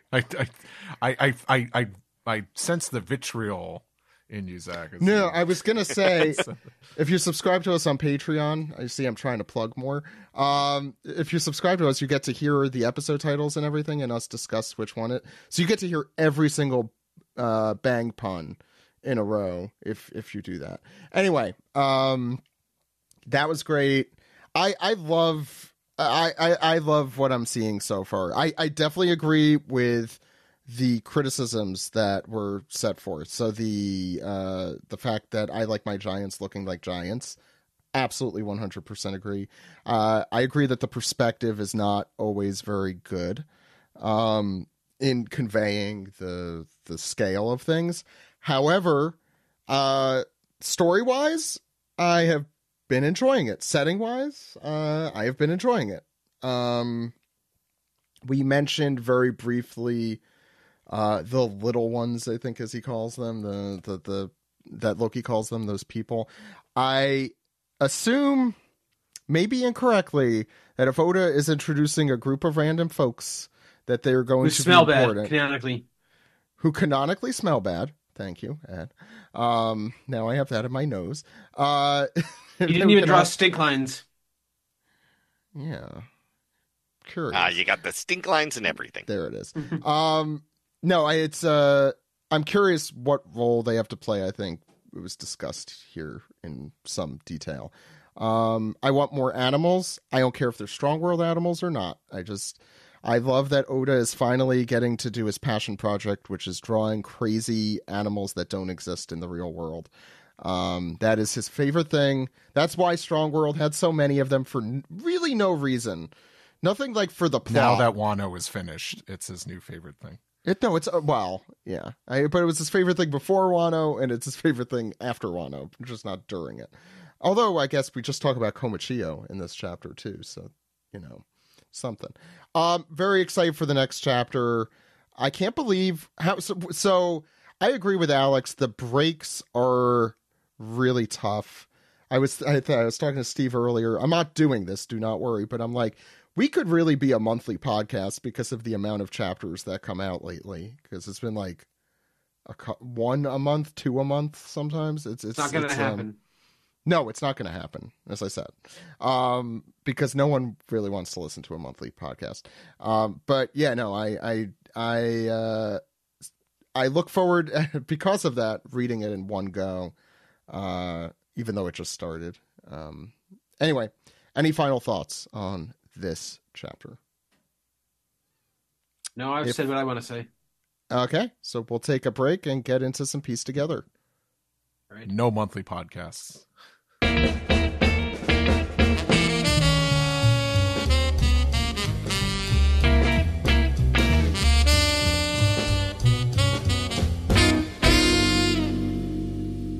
This is the Piece Together segment where we take your questions, comments, theories, and then bang them out. Does that work? It's a good one. Yeah, okay. What? Bang them out. Bang them out one by one. Alex, what's our first thing that we do? Dispiece. This is Dispiece. If you're on a Discord, you write in your questions and comments. We'll read them. You have to be a patron, by the way. We will always answer Dispiece as best as possible, or if appropriate. Sometimes they're inappropriate. Yep. But yeah, go ahead. All right. King Doji dating this podcast. Hey, OPP, for absolutely no reason, all related to the state of the country. I am in need of some comfort and reassurance. What are some comfort shows / movies you guys gravitate towards? Any particular episodes of One Piece? Perhaps Luffy punching Charlos. I saw this posted on like Wednesday. Not to date this podcast. Well, anyway, let's comfort food. No. It's a good question. TV shows and movies go. Let's go around the horn. What do y'all think? Also, all of our podcasts are dated. Like, these are not like evergreen. Yeah. They recently mentioned it's the 10th anniversary of Too Many Cooks, and that took me back because I remember Stephen Paul referencing that on the episode we did our Film Z commentary. Oh wow! So. Yeah, is that your answer? Crazy. No. Your answer? No. Well, quite the opposite. Yeah. You could answer first. Yeah, go. Have you guys heard of a little show called The Simpsons? Yeah, that's a good one. Yeah, it's like Family Guy, right? Actually, before we do non-One Piece ones, is there like a One Piece comfort like piece of media that Fan Letter, baby. Fan Letter's really good. Yeah. I've watched Fan Letter probably going to be one. I'm trying to. I'm trying to think if there's Strong a movie. World's probably the movie that I just throw on the most often when I just want to watch a One Piece thing. The soundtracks are, I think, really good comfort. Yeah, I feel like it always goes back to East Blue. I will say the night of, I needed to unwind and just throw something on, and I had recently watched a little bit of the Pluto TV One Piece channel again. That's always fun. I was traveling, and I just put it on because I'm like, this is something like it's familiar, and if I fall asleep, it's okay. But it was the Nami flashback. And no, that already hits me raw. Yeah, I know it cut a little bit deeper that night. That's a real one. For non-One Piece stuff. Like, for me, I think it's an anxiety thing where it's like if you watch the same thing over and over, it's like there's less risk in watching it. So like the human mind enjoys seeing the same thing. So for me, my rotation, I'm currently in my Seinfeld rotation because why not? DS9, I think, as we mentioned earlier, is a really big comfort show for me, and most of the Star Treks, but definitely DS9. Star Wars series like Rebels and some Clone Wars, maybe, like stuff I don't have to pay too much attention to, and I know.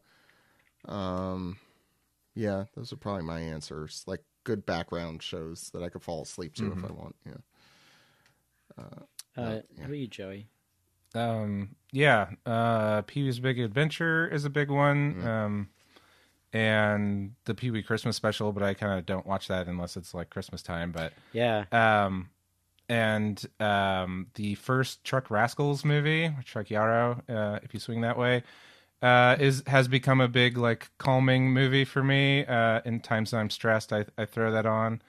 Anime wise, Castle Cagliostro is a big comfort one. It's basically like the first anime I ever watched knowing it was anime, and so it's just like ingrained in me. That and Akira, but Akira is less of a stress relieving type of movie. It is beautiful though. But so Cagliostro, that always gets me good. For me, it's generally like The Simpsons is pretty much my comfort show. Deep Space Nine, I'll throw on like a Ferengi episode or something. Yeah, those are the comfort meal ones. Lower Decks is a great show as well. Actually, I was watching the new episode the other day, and my mind just sort of floated away. I think they just came. Are they up to 3 now?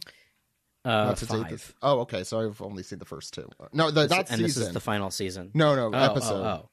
Episode 4. Okay, so I'm super behind. And it's a Klingon episode. It's really great. I love Lower Decks. It's very good. Oh, God, it's so good. It kind of depends on the mood I'm in, but like, the Star Wars movies are a big, obviously, for me, a comfort thing. Ping Pong, the animation. Oh, that's a great one. Yeah. Ping Pong, the animation is really just excellent, but comfort wise, I also gravitate towards like older anime dubs, like the Ocean Dragon Ball Z or the Canadian Ranma. Oh, we should do we could do a Gundam Wing rewatch again, because I feel like that would be comfort food. Gundam also is quite like. Although sometimes that gets too real and cuts a little deep too, because it is very. A Gundam series being political? No way. Yeah. One thing I will say is that the other day, like the day after, we went to the movies.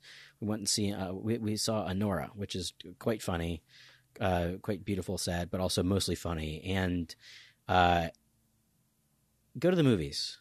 Like, go to the movies. The movies are great. You can force yourself. It forces you to turn off your phone and just be immersed in something for 2 hours. Like that's my biggest advice. Like, I think the movies are an excellent escape. And it was just what the doctor ordered. I'd say getting off the phone is a very good advice. Good advice from Alex. An advantage of going to the movies is it's also a change in scenery. It gets you out of your house if possible. And Godzilla -1 is back in theaters, so I've not seen it yet. I need to see it. And that's not a stressful movie. I mean, but it's great. It's great. But it's about the persistence to live, in a community. That's like that was my favorite. That was my favorite movie last year. That was like that ruled. And I like Godzilla. I'm not like a big kaiju Godzilla Toho fan or anything like that. I'm just like and I'm like somehow like I've married into the family. I guess I'm friends with a bunch of people who are super into it. But yeah, that ruled. Not to make like, oh, you guys have it easy. That's not what I'm trying to convey here. It was just, I unfortunately have been super busy work wise, and it's hard for me to take the time to. It was tough when some people were saying like, go for a walk or watch your favorite thing. I'm like, I don't have the time for that right now, unfortunately. And I honestly, you're chained to a plumbus working on. Another plumbus. But I watch/listen to a lot of YouTube. I should do a lot less and just consume some other like media. But honestly, that's my go-to when I just have to be stuck at my desk working all day. But find some great video essays out there. I think I went back and I had one of my all-time favorites playing was the Action Button reviews of Tokimeki Memorial. And that was some good comfort watching slash listening. But definitely, like, if you're like a video essay person, find the ones that are super positive, the ones that are like gushing about the game you like. Or I think a former guest, and not that I've went back and revisited stuff recently, but I think like Eye Patch Wolf is a great example of someone who does a lot of like super positive content. Like, he's making video essays about things he enjoys, and he's able to convey why he enjoys them. And it's actually I find it really, I don't know, inspiring, because I think it, like, just negative, like, the majority of stuff that gets clicks is negative. People tearing about things, people having to watch a shitty show just to like tear it apart. Not saying like, oh, everyone should like everything. No, but I'm saying like, there's so much of out there. The people that are able to actually talk about something they like and actually put it into great words I think is very few and far in between. So when you do find things like that, make a favorites playlist or something like that, because those are great. You reminded me of two other things. Sorry, one is ProZD Plays Games with Steve got me through the last week. Oh, I was going to say that, but I had some restraint. Yeah. No, but it's because of Schadenfreude, so it's the torture that Steve and someone are going through on a daily basis. It sustains me. And Taylor Tomlinson's After Midnight, I actually like, even though I have no fond memories of the original. But it keeps me in touch with what today's youth is doing, so I do appreciate that.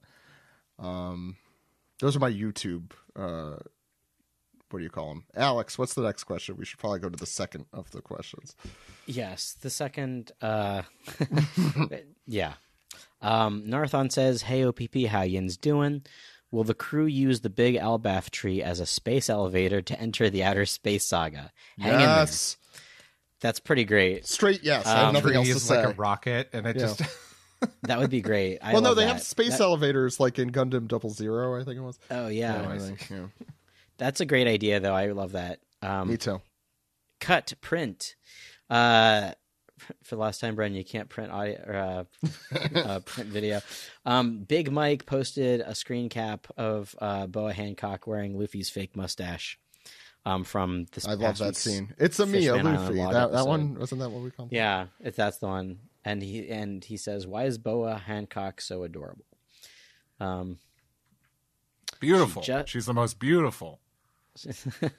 She's built that way. Yeah. I was gonna say, it's like people see why adults see why kids love Cinnamon Toast Crunch. It's like the same thing. She just is. Dr. Cram, no PhD, says, ahoy OPP, bangerist chapter of banger chapters. There it is. Wait, I can make this a pun. Bangzer chapter, thanks to my wife Robin. Bangs are a chapter? Bangzer chapter. Seeing Robin smile with her classic haircut filled my heart with sheer joy. He should have spelled sheer, S-H-E-A-R. Oh my god. And having Luffy not give a crap about Loki except for when he was Ridbat Shanks was delightful. I love that he instantly befriended the animals, too. My question this week is, why are the pages for the Saul and Robin reunion so blurry? The chapter isn't even out yet, and for some reason the quality is so bad. It's like someone put stuff in my eyes. Oh, and do you think Robin might get a cowboy hat to fully throw back her iconic roots? Have a good week, my favorite crew. I forgot. We talked about this before we started recording, I think. But do you know who has a cowboy hat? Saul. Yeah. Frankie. Oh. No, but Saul. What I was gonna say. I did want to make this reference. I'm like, it'll be really cute if Frankie would be like, "Oh, it's just missing one thing," and he puts his hat on Robin. I would die. But now the image of Zach, something it's missing one thing, and just giant hat falls on Robin, crushing her, destroying the Sunny. First of all, Saul wore that super tiny little. Remember the super tiny little cowboy hat on his head, dude? Is that why Robin started wearing cowboy hats? That's why I was saying. That. Oh wait, no, that's gonna be Robin's. That's gonna be Robin's chili hat, chili eating hat. Oh, that's right. Yeah. God. Time for chili. Just needs her air horn. No, but it was an homage to Saul, right? I think that's why she wore a cowboy Maybe. hat. I assume. I don't think that's ever been confirmed. Oh no, I'm sorry. You're right. I it's mean, because she's a Southerner, and Ask the that's the only. SBS. Well, when I read that, I just kept. I imagined like the Luffy help me scene in Arlong Park, but it's Robin, and Frankie puts the Yes. cowboy hat on her head, like after she's Of done course stabbing I her. will. Yeah, She's saying, "Help me because it's too sunny out."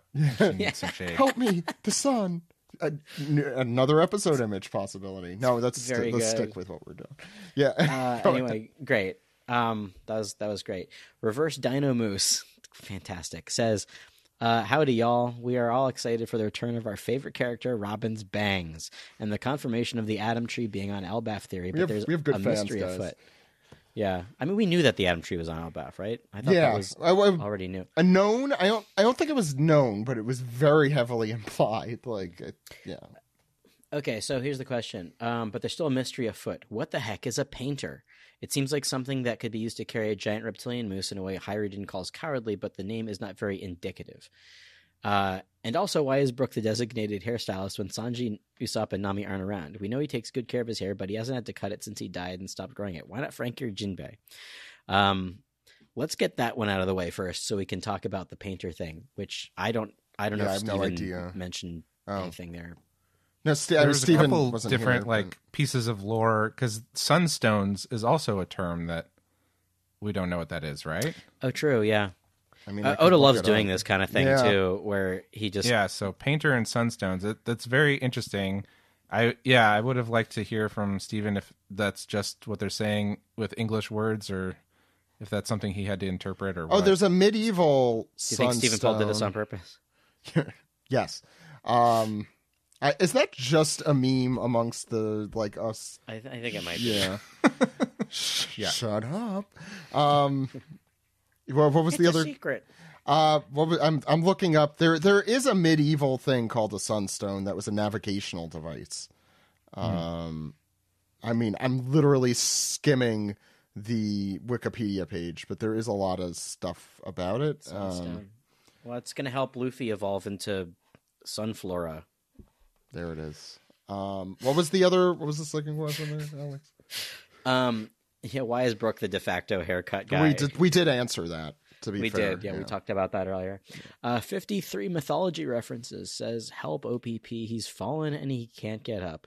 If only he had giant life alert, trademark pending. Do you think Saul's sudden ailment is purely coincidental, or is there foul play afoot?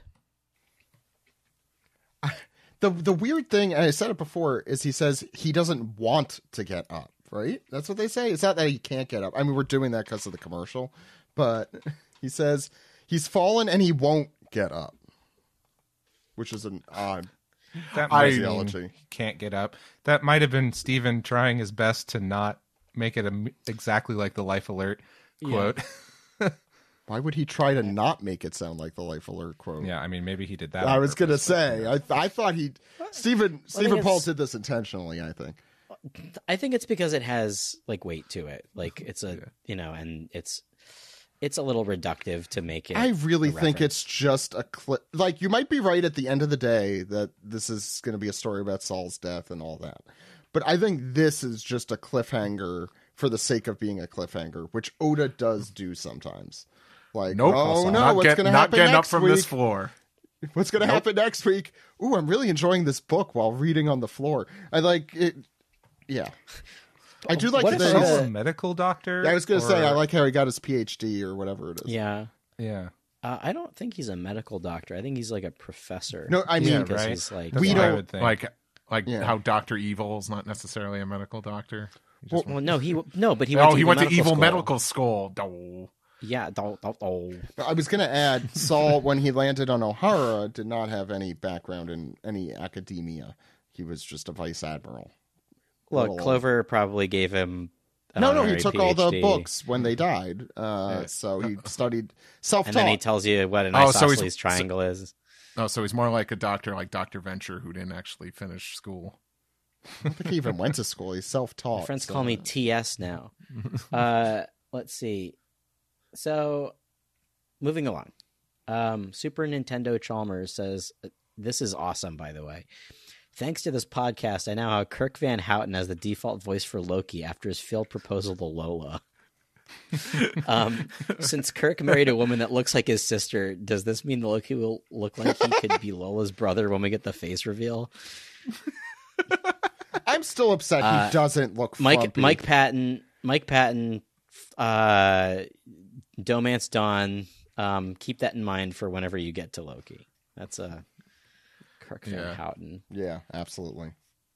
Can I borrow a Fingerland?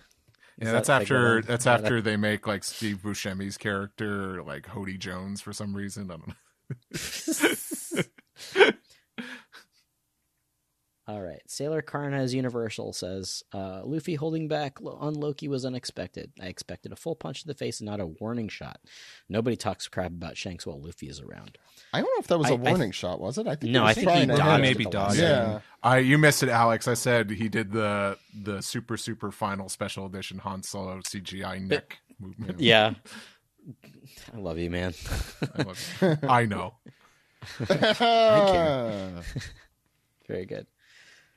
Son of a bitch. Wisdom Pythagoras says, Heyo OPP, with all these strong world designs in this arc, what are your thoughts on Shiki? Do you think he'll come back into the story at some point? After all, the timeline for his big plan in Chapter 0 does align with present day more or less.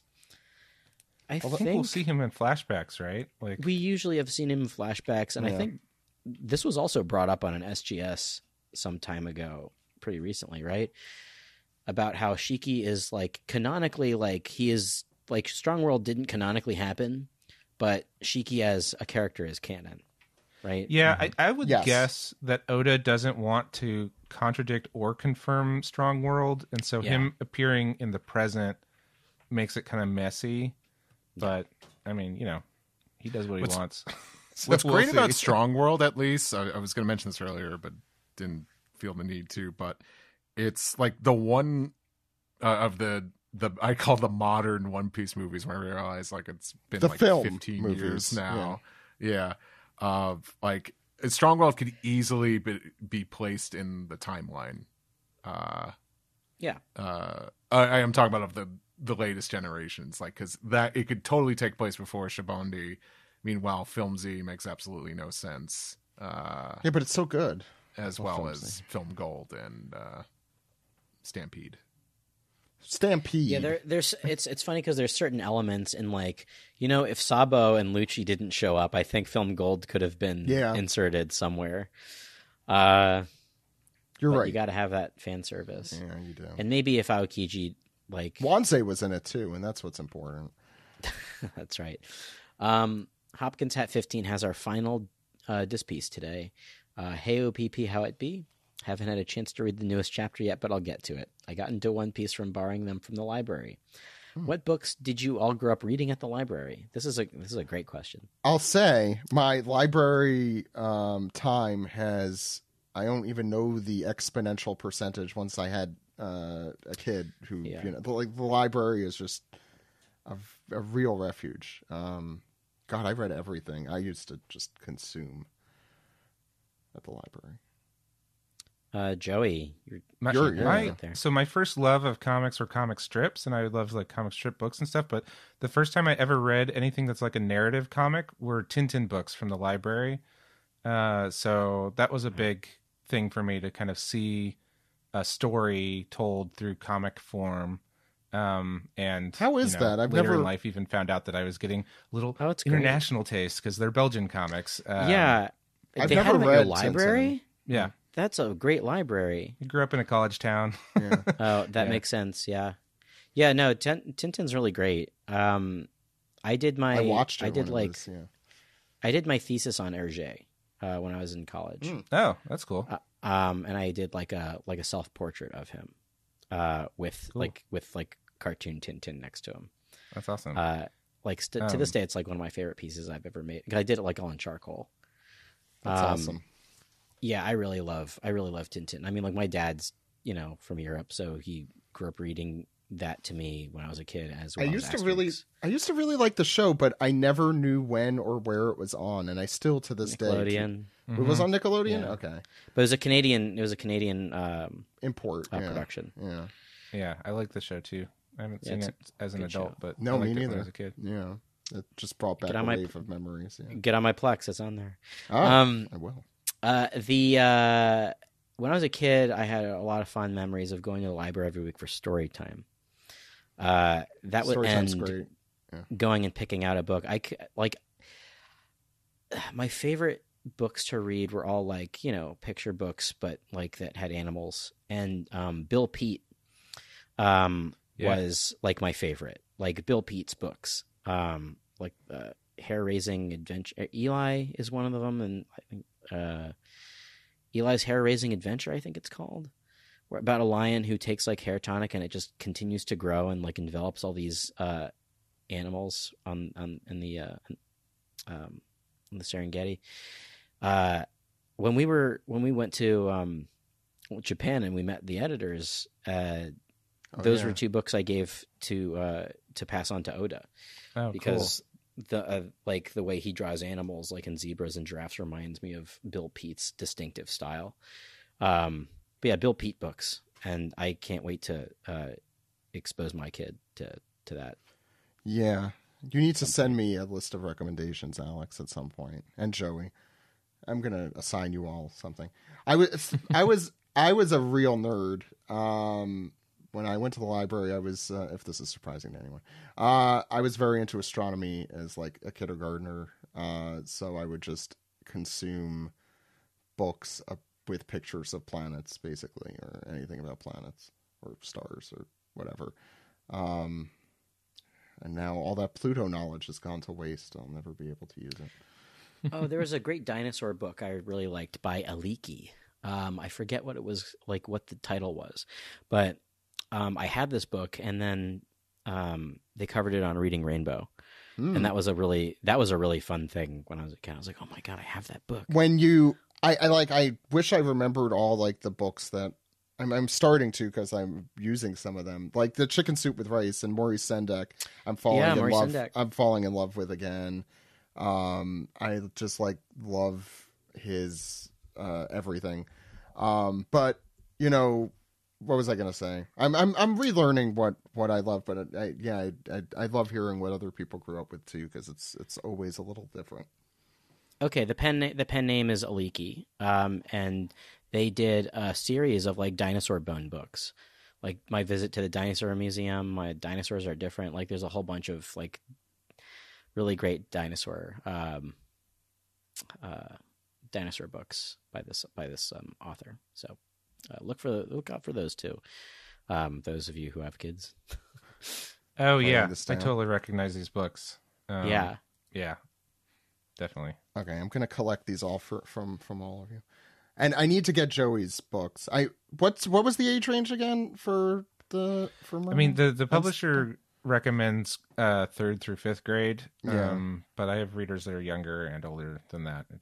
I thought it was a little older too. That's why I was like, okay, I'm gonna definitely get those when I've been waiting for a very long time to like, okay, I will enjoy.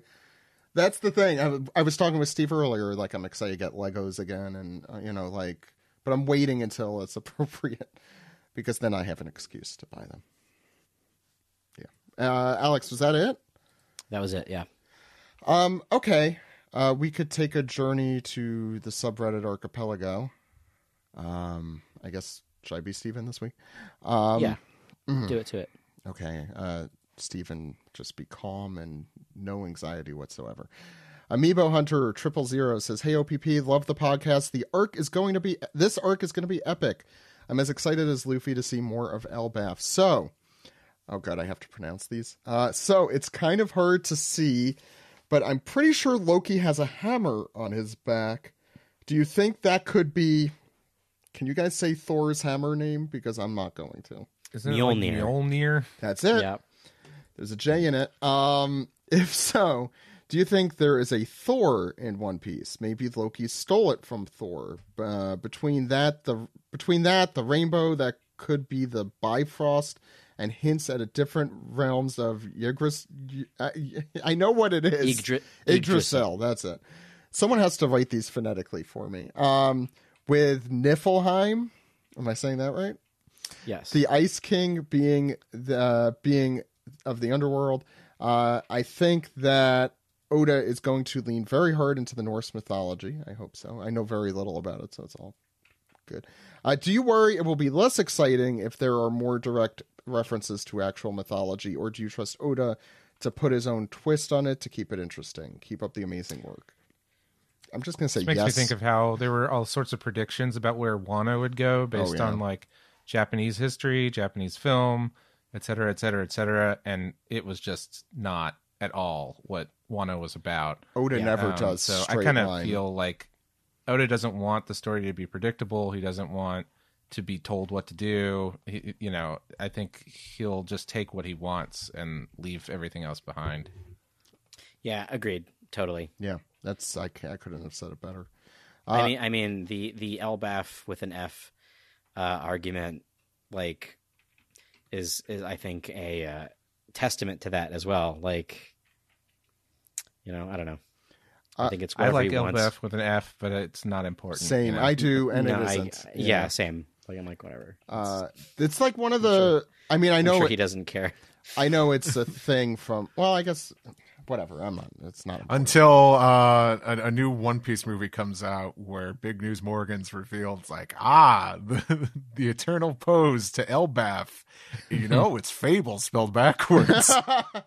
Or it's just some completely different. It's like spelled XV. But in the One Piece world, we spell Fable with a PH. So. Yeah, exactly. That's right.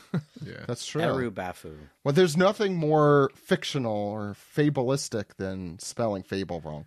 I think like this is something we've talked about in the past. Yes, though. we like definitely there hasn't always been confirmed spellings for a lot of things in this series. And I'm going to say sometimes the quote unquote confirmed spelling is not really the right one. Mary Joyzy. Okay, next one. Pushover Media Critic says, and we discussed this, so feel free not to answer if you don't want. I've heard the reasons people call Roto Road is because his name references a wrestler like the other giants, specifically the Road Warriors. Does this make sense? Or does Roto still work better? If so, what's the logic behind that translation? We did discuss this a little bit. I mean, Alex, if you have thoughts, you could. As best we can without Steven. Yeah, when we could ask again when Steven's here. Steven has a very well-deserved break after pulling a 4-hour podcast out of thin air last week. Please listen to our off weeks. They are great. SGSs are amazing, and the Volume 110 Volume 110 SBS had a lot of fun stuff last week. Okay, we can move on to, I guess I'm doing these two. The Blue Sky Pia. That's what we're calling it. I don't sound convinced, but okay, let's see. So the first one comes from Slim Troy, who says, do you think Loki was a former emperor of the sea? Why? Because he got a special bounty, I think, is the reason. Yeah, special government bounty or whatever. Maybe. I could imagine him. I know we joke that he just got it even though he didn't do anything, and they're like, let's give him a bounty. The honorary degree thing. But you didn't do anything, didn't I? There's another good option for the... I'm kidding, Steve. I'm kidding. He's staring me down. The only thing I was literally not. I was looking down.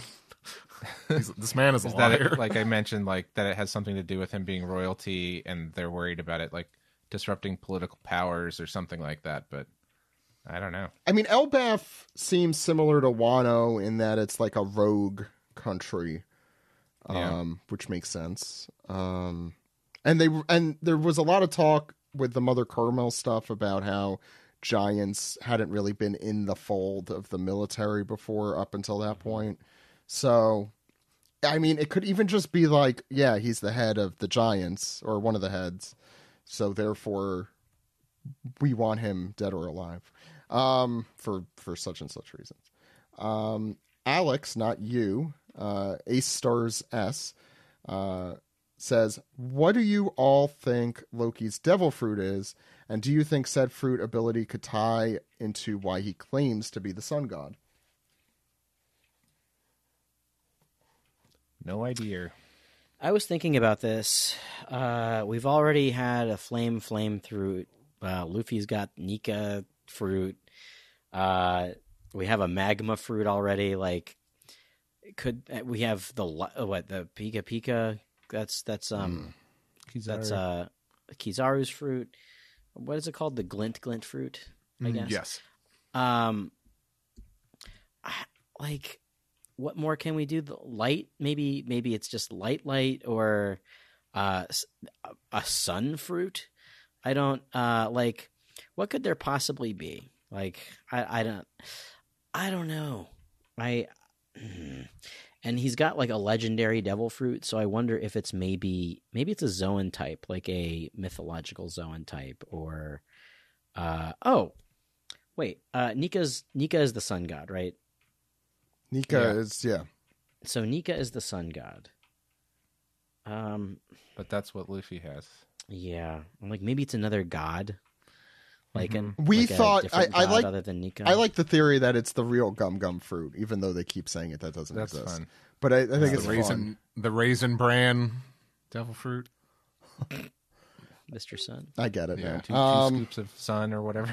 Yeah, We've definitely had that episode image as well, but that was a Photoshop one a long time ago. I'm the sun. All right. That does it for Piece Together. I think this is a good time to make a note that we related to all the fun stuff of the time, that we are basically going to not be on Twitter, except for just like letting you know when a new episode drops. And we encourage you to follow us on Blue Sky specifically, which I think has finally really kind of hit that threshold where everyone's like, oh, Twitter really does suck. Let's leave.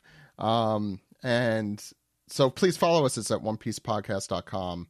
And for people who don't know, fun pro tip, I guess, for about Blue Sky is you could use your own domain. Steve has, for example, to verify it's you.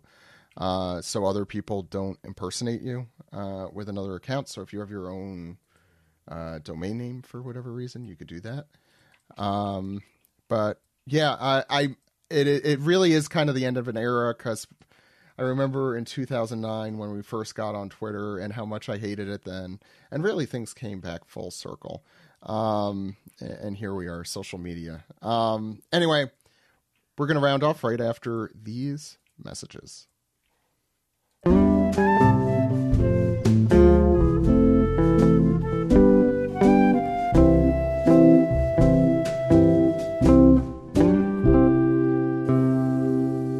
This has been the One Piece Podcast, episode 842 for Zoro's birthday, November 11th, 2024.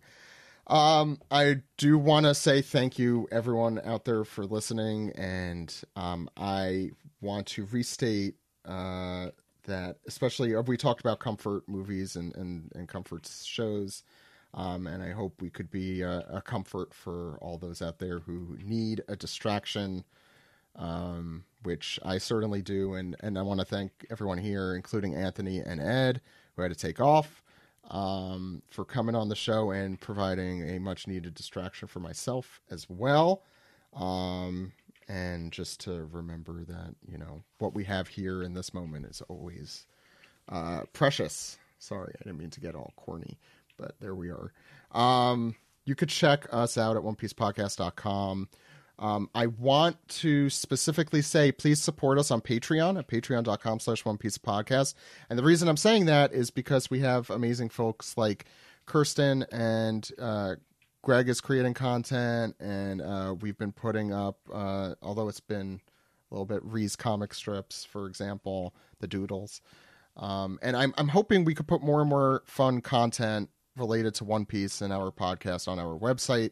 But to do so, we have to have money so we could fairly compensate people for their time and energy. So please support us so we could do fun stuff like that. And we also have cool perks if you decide to subscribe. It's $5 a month for the basic level. Joey, where could people find you? And you have a new book coming out. Yeah, well, they can find me online on Twitter and Blue Sky at Joey Weiser. And I'm trying to kind of mimic my posting on Blue Sky more and more to what I've been doing on Twitter. So, with the intent to eventually just transition over there. And been in the last week or two, really have been seeing a lot more folks jumping over there and following me. And it's been really great to see, and the community's really thriving over there. So yeah, Blue Sky's been pretty cool lately. And then I'm also on Instagram, Joey Weiser Comics, where I only post about my work and comics related and illustration related posts and things like that. So if you just kind of want to see some artwork from me and stuff like that, you can check it out over at Instagram. Or find me on the One Piece podcast Discord. I'm in there usually talking about stupid stuff. So that's all the like social media stuff. And then yes, please check out my comics. Ghost Hog and Dragon Racer are the two newest books. The Merman graphic novel series is also out there. That's a 5-book series. And then yes, next March I'm going to have a new book called The Littlest Fighter, which is a kaiju inspired graphic novel about basically the pitch is like, what if a kaiju the size of a human child wanted to battle giant size kaiju? And so if that sounds fun to you, please pre-order it now. If you pre-order it from Avid Bookshop, AVID, you will get signed copies. They'll mail it to you, but I'll sign it before they send it to you. But it's available to order wherever you get books from. So check out The Littlest Fighter from me, Joey Weiser. Joey, you're also an Akana Banashi head, right? Oh my gosh, you read this? Is so great. I think you're the one who reads on our account that it's always at the end when I open it, which is fine. It's just because I always forget it's there until way later. No, but did you enjoy the color spread in this week's? I feel like that was like specifically. Oh yeah, it was really interesting. The sort of texture that he used. I think to kind of give it that like flashback. The Showa period kind of thing, right? Isn't or what? I forget what period. It looks like those old movies. Yeah, I'm very excited about what Akane Banashi's been doing lately. It's really great. Brodsky would love it, and if they're listening, Brodsky, come on, old man Yowie, right? That's what we're talking about. Alex, where can people find you? Find me on Blue Sky at Dude Exclamation. Weeb Simpsons is still on both sites. Maybe I'll continue to put it on Blue Sky. But I've basically I'm not really using Twitter anymore either. So yeah. I'll be at MagFest. Come see me there. Art Fight is going to be there as well. Will I be doing Art Fight?